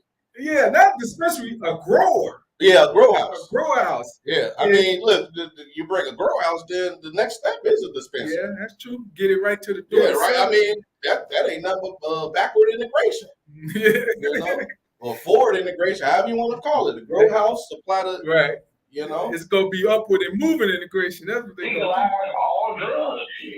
But get this. So someone asked a question about being employed there. They said, "Do you need a high school diploma?" I said, "No, but you do need a certificate on how to grow." So they got schools and classes. I mean, they're teaching at Triton. They got Olive Harvey. You go to the city colleges to learn how to, be a botanist or a grower. Whatever the term is. But the funny part was someone asked, "Will there be a drug test?" So the individuals from the company said, "That would be hypocritical of us to ask you to take a drug test. Crazy. If we got you growing weed." That's crazy. But you know what? The dispensary in Oak Park, I asked one of the residents, the people, and they was like, they couldn't even go in the back to go smoke. They would have to leave the area and not let nobody know they smoke. I'm like, wait, what? Now everybody probably got I'm like, wait a minute. Yeah, they got, they don't want you. I'm sure on any job, they don't want you coming in buzzed out, with alcohol or anything. But when one of the people from the community said, so it's okay if they don't take a drug test. What if they come in and they're fentanyl addicted? What if they come in and they're meth addicted? And then they were like, oh yeah, we got to do a drug test for that. So people don't even know. You can test. You can test multiple drugs doing it, and if you THC positive, like Amazon, they'll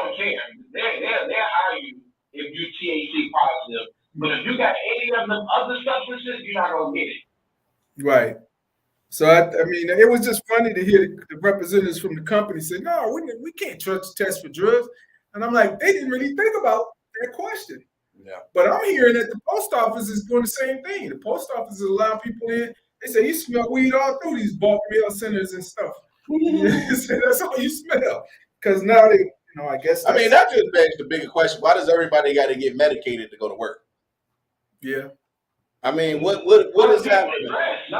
People don't like being at work, bro. People stressed out, like working for, especially work for somebody else, and you have this inner burden that you work more, you're greater than, and you got to go to work and you got to deal with uppity white people with Black Lives Matter signs, but they be getting an attitude like, people who have the people who smoke at work, they be the coolest people. They be, bro, I'm gonna go get high, I'm gonna go on lunch, I'm gonna zone through the rest of my day. Oh, that's the best. So are they more productive? You're saying? Oh, way more productive, way more laid back, you feel me? Like, yeah. I don't know about that. I think that's worth questioning, because as a scientist, I like to see the studies behind that. Right. Personally, I'd like to set up a study where I got two sets of workers, one have, one not, and then gauge their productivity over a month or 2 or 3. The only issue with that is you're not So supposed look now. They have these things already done. Well, you're not technically supposed to be high at work, Like it's just According to America, yeah. I mean, just like people drink socially, but you can't come to work intoxicated. Right. You Right. better hope your buzz is gone by the time you get there and get some coffee or whatever the people do. But again, these are things we running into as a country. We didn't have to deal with a lot of these things before. Now let's just go a little further. I heard Elon Musk is inventing this super robot that's really going to take the place of most workers. Yeah. I mean, we've had robotics for over 40 years or more, 50 years probably, since the 60s probably, but it really took off in the 80s. And now, and I remember everybody was afraid in there, I don't want the robots. I want the union to keep my job. But you're going to make more money if you have to program the robot, and you have to build the robot, and you have to maintain the robot. You're going to make more. People didn't really see that, and the robots didn't really take their jobs. But now, I think what's going to happen is if there's a super robot, there may be some replacements coming about. Because one, you don't have to worry about the robot being, having any types of self-medication going on, and people can chill and do what they do, and you only need people when you need them, I guess. Yeah. Well, we knew that. Take a long time before we get to that point. You think so? But I mean, I seen a robot, and one thing a robot can't do what a human do, you just can't think for yourself. It just ain't. We don't understand the brain that good. If we did, we would know how to cure brain cancer. We would know how to cure lungs. All of these, like the brain is still one of the most mysterious pieces of Organ. part of the human anatomy. So I just think it's gonna take a while. You feel me? Even with the Tesla cars, you still gotta hold your hand on the steering wheel or be paying attention, because the car really can't drive itself all the way, but it can assist. It's a driver assist feature. It's not really a self-driving car yet, because you ain't gonna get your 100%. I don't know about that. They said that the car has more sensors than what the human would typically have when driving. So I don't know. Consciousness. Well, You can never get that type of awareness and consciousness and depth of field that we have. Like when we looking at things, like we might be able to sense a shootout up front. Right. You might not be able to sense this a shootout out front. It will keep driving you toward the shootout. Right. And you like, where we closer? Right. Well, I don't know. I was about to say robots are really designed to do one or to do the task that's needed, period. Just follow the task. And if they can keep that as consistent, that's all that most employers want. They want consistency, they want productivity, and they want, quality. And if a robot can do that, that's where most employers will be looking, Yeah, I'm gonna give you one, man. I have been a slave robot. I ain't gonna lie. So anybody got any feedback on these things we've been talking about today? I know there's quite a few people out there today, but we haven't heard anything from anyone else. I know everybody's thinking about all this great holiday season coming about. They're coming. Because it's coming. It's going to be here really quick. Hey, let me ask you a question, Steve. I ain't asked you this, but do you think we might see some nuclear activity? I don't know if you can follow. Honestly, I would have to say the most scariest part of nuclear war was more in the 60s and throughout the 80s.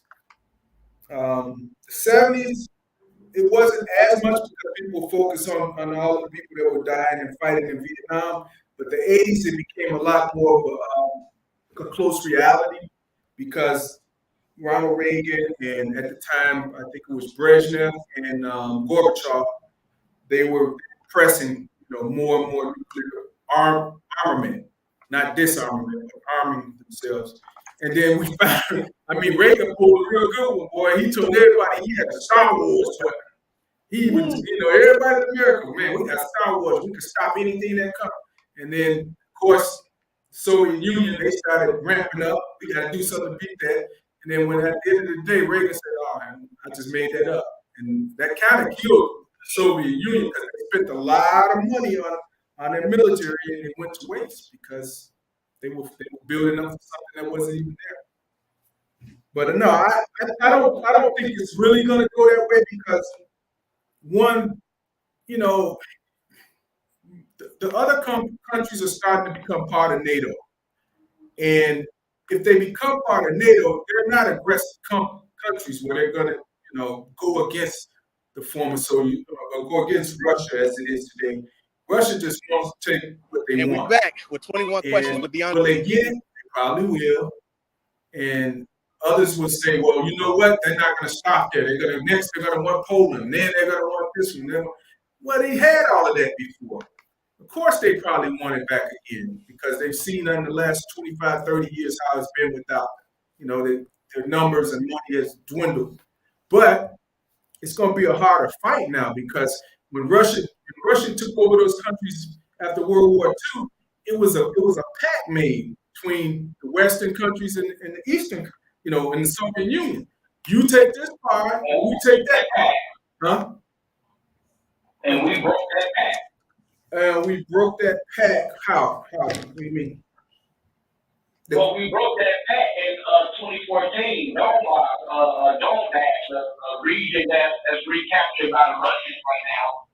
In 2014, there was a coup to overthrow the government over there, who was the government in Ukraine, which was a pro-Russia. They were pro-Russians at that time. So America aligned with Ukraine and did a coup in 2014 to overthrow that person. They overthrew him, and then America put their appointed political pawn. This is all documented. Like, go look up Ukraine 2014, and Ukraine was over there shooting at Russia, like meddling with them. So what's going on is like basically, what if China said, "Hey, we deal with China. What if China got cool with Canada and say, hey, we're gonna rock with y'all, man. Y'all finna rock with us. We're gonna rock with y'all, and we're gonna bring our military over to y'all." America will be like, "No, China, no Canada, you can't do that." It's the same thing.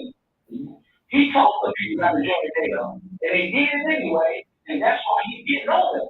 America started this. Well, wasn't there another country a small little country that was taken over when Obama was president? I forgot the name of the little country that was taken over by Russia. But that was like the beginning of it. But you just said something that really put this in more of a perspective. it's China more than anything. You know, China wants world domination. If you look at it, they're building Oh yeah. they're building trains and railways from all the way through Asia, through Europe, and these ports. They're dominating these ports. They're in Africa. They're probably in South America. But if you look at it, they're trying to get a stronghold on all of the resources. And once they get a And strong, they doing it the right way. They have the right to do it. They not bothering nobody. And America should have been doing it. We should have been getting real cool in Africa, building infrastructure in Africa, and we should have been doing that instead of screwing people over like the country do all the time. Like China's smart. yeah, but the problem is they're in there, but they're not following the native the people that are from that country. They're not following their rules. They're trying to create their own rules because they're dumping money into these countries. So they feel that if we dump the money in, you got to give us everything we want and let us act how we want. And that's where it goes a little wrong. African. Yeah, but you can't blame that on China. That's the African leaders doing that. They're the ones that the people fly whatever they bring it over there and take their precious metals, so they got all the semiconductors. That's an African problem. The people over there in Africa ain't no different from the people that were selling black people off to white people. Well, that's part of the problem, especially if only people that's profiting are the people that's at the top. So that ain't right in no way. That means that it's all gonna go to a bad situation where people are gonna rebel, and then when they rebel, who they rebelling against? The leaders at the top that let this happen, or the people that they came in and dumped some money and gave them a little infrastructure, and now they want it back and want it over with. Yeah. So it could be scary. You got something you want to share? Yeah. I was gonna say somebody was feel like they were trying to call in. Yeah, I wanted to just, before we wrap up, make sure I bring attention to the content that I'm creating. Listen, man, y'all can go find me at my name. I'm my name everywhere. You know what I mean? DeAndre Rudis. So if you look that up on YouTube, you can see the latest content that I'm creating. I got a show that I started called Professor and Friends, which is really basically educating the community in various topics. So the first show we had an individual, Gerard Williams, matter of fact, to educate on the different levels of the law. And then the next one we had a vegan come on and talk about food and how to get healthier through proper eating. And then the next one we're going to have is an individual that's from my school, actually, that has done work as it relates to food deserts. And we want to look at statistically and factually based how these food deserts are actually affecting our neighborhood, so we can have some talking points about that. But this is also one of the pieces of content that I've started to do. And people call this man on the street because this is not a new form of content, but it's generally a way, man, to do some more like political education and engagement with the community. And so I like doing these very much. And I definitely would appreciate the support by just going to my channel again on YouTube. It's my name, man. And then like, comment, subscribe, and do all that good stuff so we can continue growing and making content. But anyway, I just really wanted to play this as we get ready to wrap up so y'all can kind of check into some of the stuff I'm into. And again, support. Hold on, let me. And we back with 21 My questions. bad, y'all. I got a couple. Hold on here, my bad, y'all. Oh, hold on. I got too many. Hold on. Oh, I got too much feedback going on. Damn it. Hold on. Let's see. We go throughout the community and we gauge a level of civic engagement. We got it. And we back with 21 questions with DeAndre Rudis. Y'all already know what we do. We go throughout the community and we gauge a level of civic engagement. We got it. And we back. Hold on. My bad. Oh, no. Hold on. There's too much going on.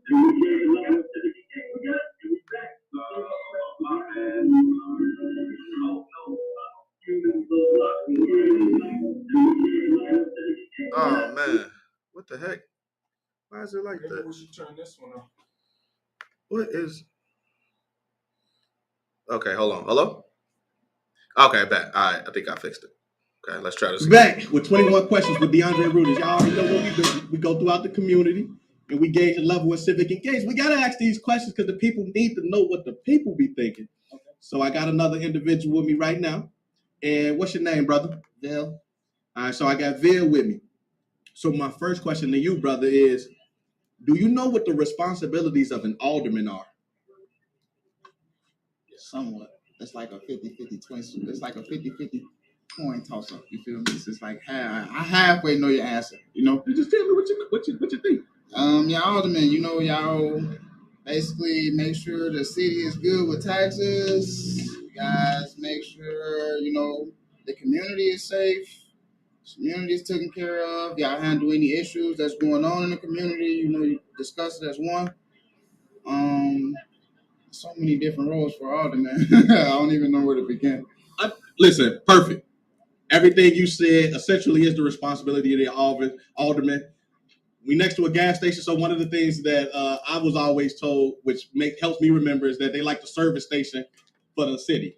You go to your alderman, and they can take care of a lot of issues that are city-based issues for you. So my next question to you, brother, is just give me your general thoughts on the Austin community. You know, this is where we at right now, Madison and Leamington. General thoughts on the Austin community. Well, I just moved to this community to start with, but I've been on the west side of Chicago my whole life, so I'm pretty familiar with the neighborhood. But I mean, what's going on now? You know, you just tend. Oh man, hold on. You said no sound, and oh man, I've been playing that thing the whole time. Y'all ain't got no sound. Hello? Can y'all hear that? Go ahead. There was no sound. You couldn't hear it in? Anybody? Could y'all hear that? Oh, no, I ain't hear nothing. There was no sound. I zoned out. Couldn't hear it in? Okay, I can hear you now. Anybody?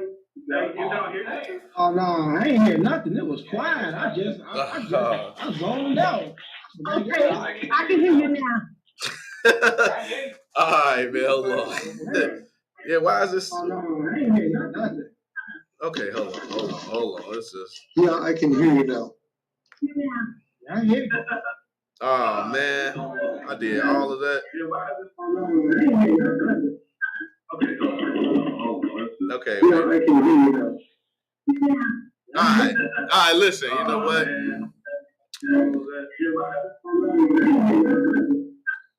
Okay, I don't know what is going on. There's so many things, so many sounds coming into this. So anyway, I am not going to hold you. Wait, can y'all hear me?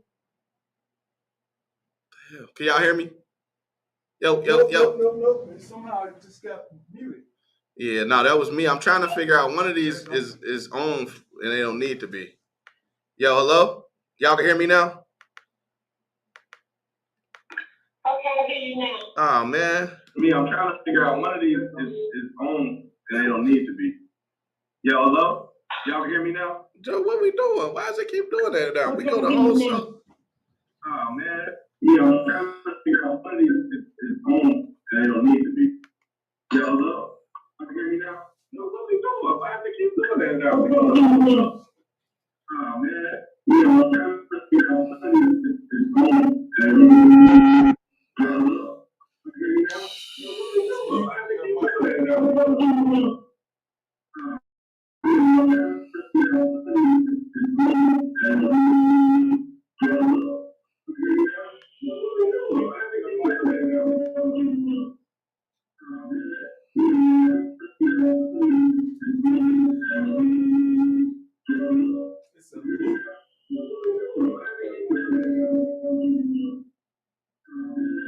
No, what we doing? Why does it keep doing that now?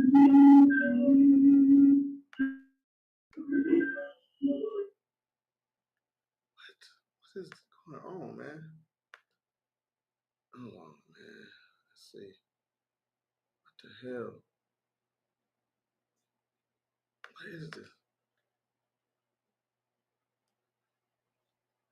All right, I don't know.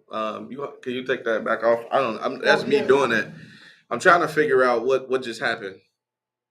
That's crazy. Like it wasn't doing it. Like how is this happening? I don't understand how is this happening. Stay muted, unmute. Yeah, unmute. Yo. There we go. I don't understand how is this happening. Yo. Okay, no feedback. Y'all can hear me? I don't have a feedback, right? I'm trying to figure out what happened right there. Y'all can hear me good? Anybody? Can y'all hear me? Trying to just check the sound. It had a terrible echo a second ago. Yo.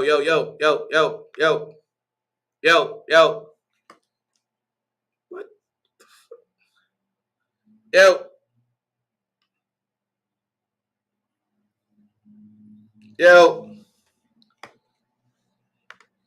Yo.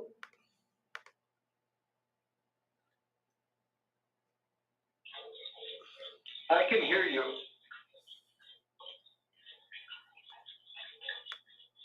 All right, thank you, sir. All right, so listen, as we get ready to wrap up, I just wanted to play y'all this clip from this content that I've been creating to continue to build and engage with the community in a different way. You know what I mean? I don't know exactly what happened with the sound, so I'm gonna try this one more time. If it don't work, we just gonna go ahead and leave this thing alone. So let me try this one more again. Let me try it one more time.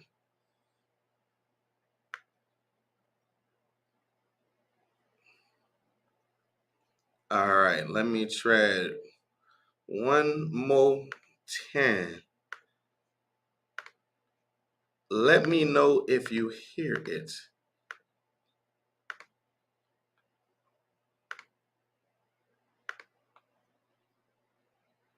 Back with 21 questions with DeAndre Rudis. Y'all already know with 21 questions with DeAndre. And we back with 21 questions with DeAndre Rudis. Y'all already know what we do. We go throughout the community and we gauge the level of civic engagement. We gotta ask these questions because the people need to know what the people be thinking. So I got another individual with me right now. And what's your name, brother? Vil. All right, so I got Vil with me. So my first question to you, brother, is: do you know what the responsibilities of an alderman are? Somewhat. It's like a 50-50 twist. It's like a 50-50 coin toss up. You feel me? It's like I halfway know your answer. You know? Just tell me what you think. Y'all, man, you know, y'all basically make sure the city is good with taxes. You guys make sure, you know, the community is safe. The community is taken care of. Y'all handle any issues that's going on in the community. You know, you discuss it as one. So many different roles for Alderman. I don't even know where to begin. Listen, perfect. Everything you said essentially is the responsibility of the alderman. We next to a gas station, so one of the things that I was always told, which helps me remember, is that they like a service station for the city. You go to your alderman, and they can take care of a lot of issues that are city-based issues for you. So my next question to you, brother, is just give me your general thoughts on the Austin community. You know, this is what we at right now, Madison and Leamington. General thoughts on the Austin community. Well, I just moved to this community to start with, but I've been on the west side of Chicago my whole life, so pretty familiar with the neighborhood. I mean, what's going on now? You know, you just 10 toes down, head up at all times. That's the most I can tell you. You know, just to be safe on the safe side. Just be honest with you. You know. I mean, so much. I mean, don't get me wrong. It's a peaceful city. You know, it's beautiful all the way around. But I mean, this area alone, like I said, you got to just be mindful of your surroundings at all times. That's the best I can tell you. Okay, that's not a problem. That's your answer, and I appreciate that. And my last question to you is: with all you just said in regards to the Austin community, what do you think we need in order to improve the conditions of the community? Better structure. Better communication. I can say that much too. Peace. It never starts. It always starts with peace and respect. It's so many different ways of improving the community. You would be surprised. Yeah, that's the best I can give you right now. To be honest with you, I was not prepared for this. No, that's enough, brother. I appreciate you. No problem. Thank you. Thank you.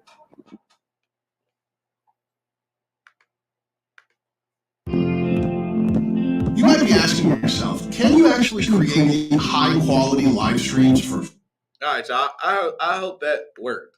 I hope that worked. It's, anyway, so that's some of the content that I'm starting to work on to get a little bit closer to the people and gauge their thoughts.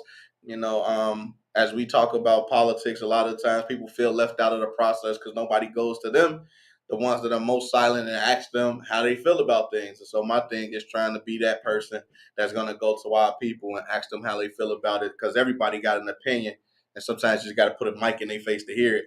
That being said, we're about to get ready to wrap, so I'm going to go ahead and slide on over to the Zoom and get you guys final takeaways as we wrap. So, Ann, you got anything? Yeah.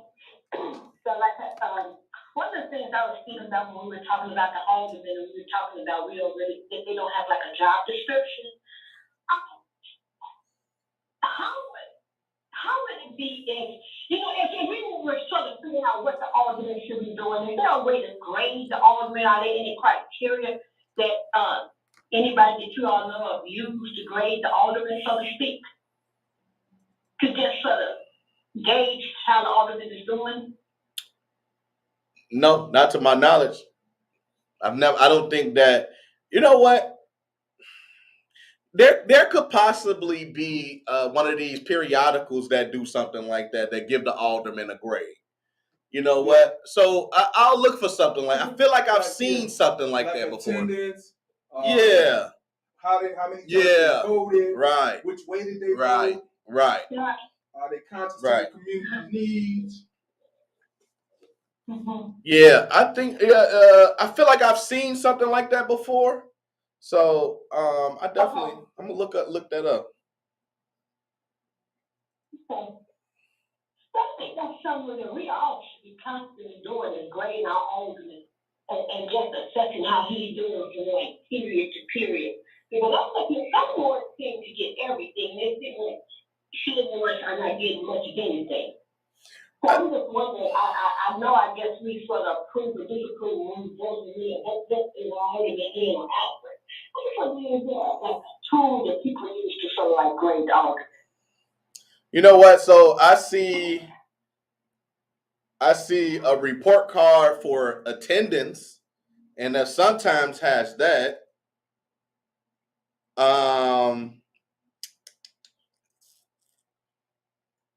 Yeah, but there isn't much by way. But I do think what you're raising is something that can be done by community members. We can draft that up to decide what we would want an alderman to do for us, where we want them to stand.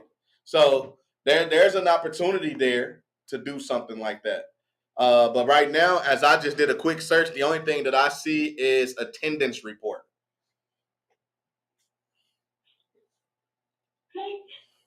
I would like to see something like that happen. Let's work on it then.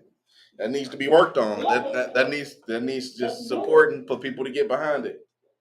I'm not opposed to that. Thanks, Ann. Barry.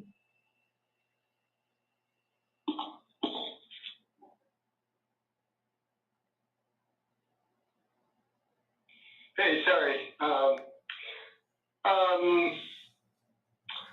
For me,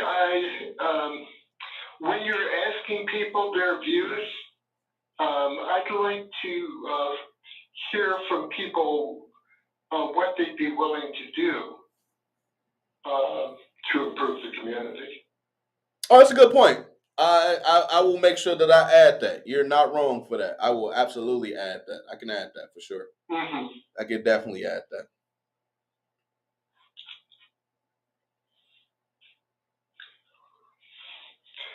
And I'd like to see some overall plan for the show. about all these topics so that we're building something. Yeah. What do you mean though? So, I'll just make up something. Closing the gap between men and women, closing the gap between elders and young people. Whatever the themes are, that we have shows that begin to come up with some kind of answers to questions like that. And would you be willing to participate in whatever you come up with? I can see that. Because otherwise it's just, it's the difference between, wishing for something and buying something. If you buy something, it means that you're paying for it. So what are people willing to pay for to improve the community? And, if there's a gap between young and old, what are you willing to pay in terms of, what can you do? Right. I get Would you participate in whatever your thought is about how to close that gap? I feel that. Yeah, I mean, we could definitely trend that way. I think part of the understanding of the show is that's where it's going anyway, because we're creating dialogue. Before there was no dialogue, and then if you listen to what the show is, it's West Side people talking about West Side things. And a lot of people just don't have a clue of what's going on and what other people are thinking and why they're thinking this way. And you got to create the dialogue. The dialogue would be, in essence, like you saying, getting something done. That would just be the road, to open up to get something done. Yeah. I would say that we've gotten so far away from being able to have conversations with people that don't see things our way that we haven't created space enough to be able to get together, with different ideologies. Because we'd be like, well, if he don't think the way I think, I don't even want to mess with him. And that'd be that, just right off rip. And we had that mentality, you know what I mean? And so it becomes a little bit more difficult to, air quotes, work across the aisle when somebody else thinks radically different than you. And it's just like, I feel like if we do like that, we can get there, but then it becomes more of an organizing thing where we're like, oh, okay, so what your self-interests are? Yeah, well, mine's are that too. So let's band together and figure out how to, and I think going back to what Steve was saying, our original purpose was to be able to talk about these things and bring light and awareness, especially to little known people that are making big impact. That was a part of this. We wanted to bring the people to this show that rarely, if ever, are the ones that actually get the attention, because they're the ones doing work too. But I'm not against trying to figure out what can we do together. But I definitely don't want to lose the idea of trying to get people to just come on and talk about what's on their chest. I think this show is going to be the conduit for this new council, because that's part of what has to happen every month. You have to reach out to community and figure out what they want. That's a fact. So that's a fact. We're going to be able to do those things via this and meetings at NAC when we got to get people together. But this is going to be a good conduit to get this stuff pushed upstream to the mayor and to the. Is it a committee or commission? Commission. But no, you're not wrong, Barry. I do see where you're going with it, though. You're definitely not wrong in that, in the ask. So we could definitely push it. It's just part of it. The first step, like you guys are saying, is to have the conversation about whatever, and then to begin. But to me, it's where we want to end up is knitting the community together, where it's not. And may I say something? Sure, go ahead. Okay, whether people, if we're discussing something, somebody brings something up, how do we, handle it, what's the decision, and how we're going to go about handling it and making things right. So I'm definitely where you're coming from, but I also feel, Stephen DeAndre, because there's not a lot of forums for people in the community to just talk to each other and get understanding, because when I come on here, a lot of times I don't say anything because I'm actually learning and hearing stuff for the first time. So I think both sides are good. Right. Yeah, I agree with you. Right. I'm just saying that's just part, where we want to go. But the first step is just conversation. And I like what Steve was just saying about the show being a conduit for the commission. Also, Latrice wanted to know, I don't know if you saw this, she wanted to know what you were running for. All right, I did.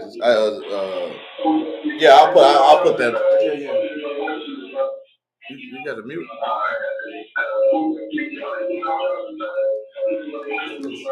Yeah. You muted it?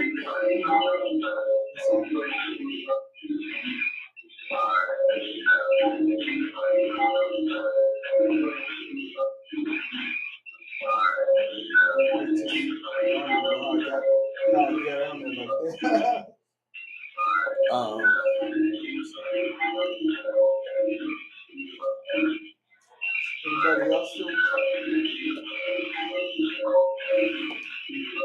That's weird. It's not even on it. Yeah, okay, the feedback. Grabs it somehow. Yeah. Yo. You gotta unmute. Unmute that. Oh. It's just when it does that, we gotta let the feedback loop pass. Then it'll come back. Yo. Okay, yeah, it's back on. All right. Hey, Ella.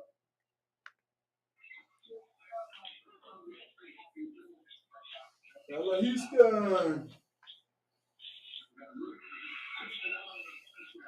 Ella. Can you hear us? How about is Tamika still there? Tamika? No, Tamika been left. Oh, she did. Yeah, she is. She left a little early. Venus.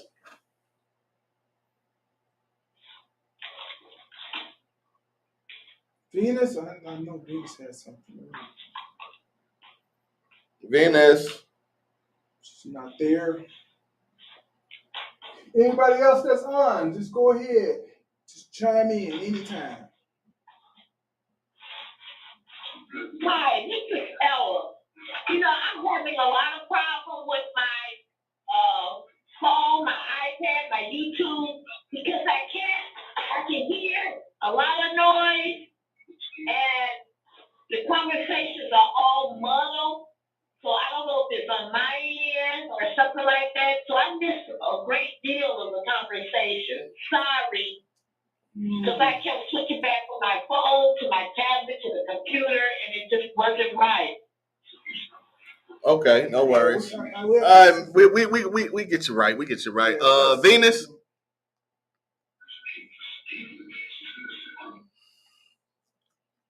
Venus, are you there? No. Yeah, go ahead, Steve. Well, I just want to say I want to thank Frank.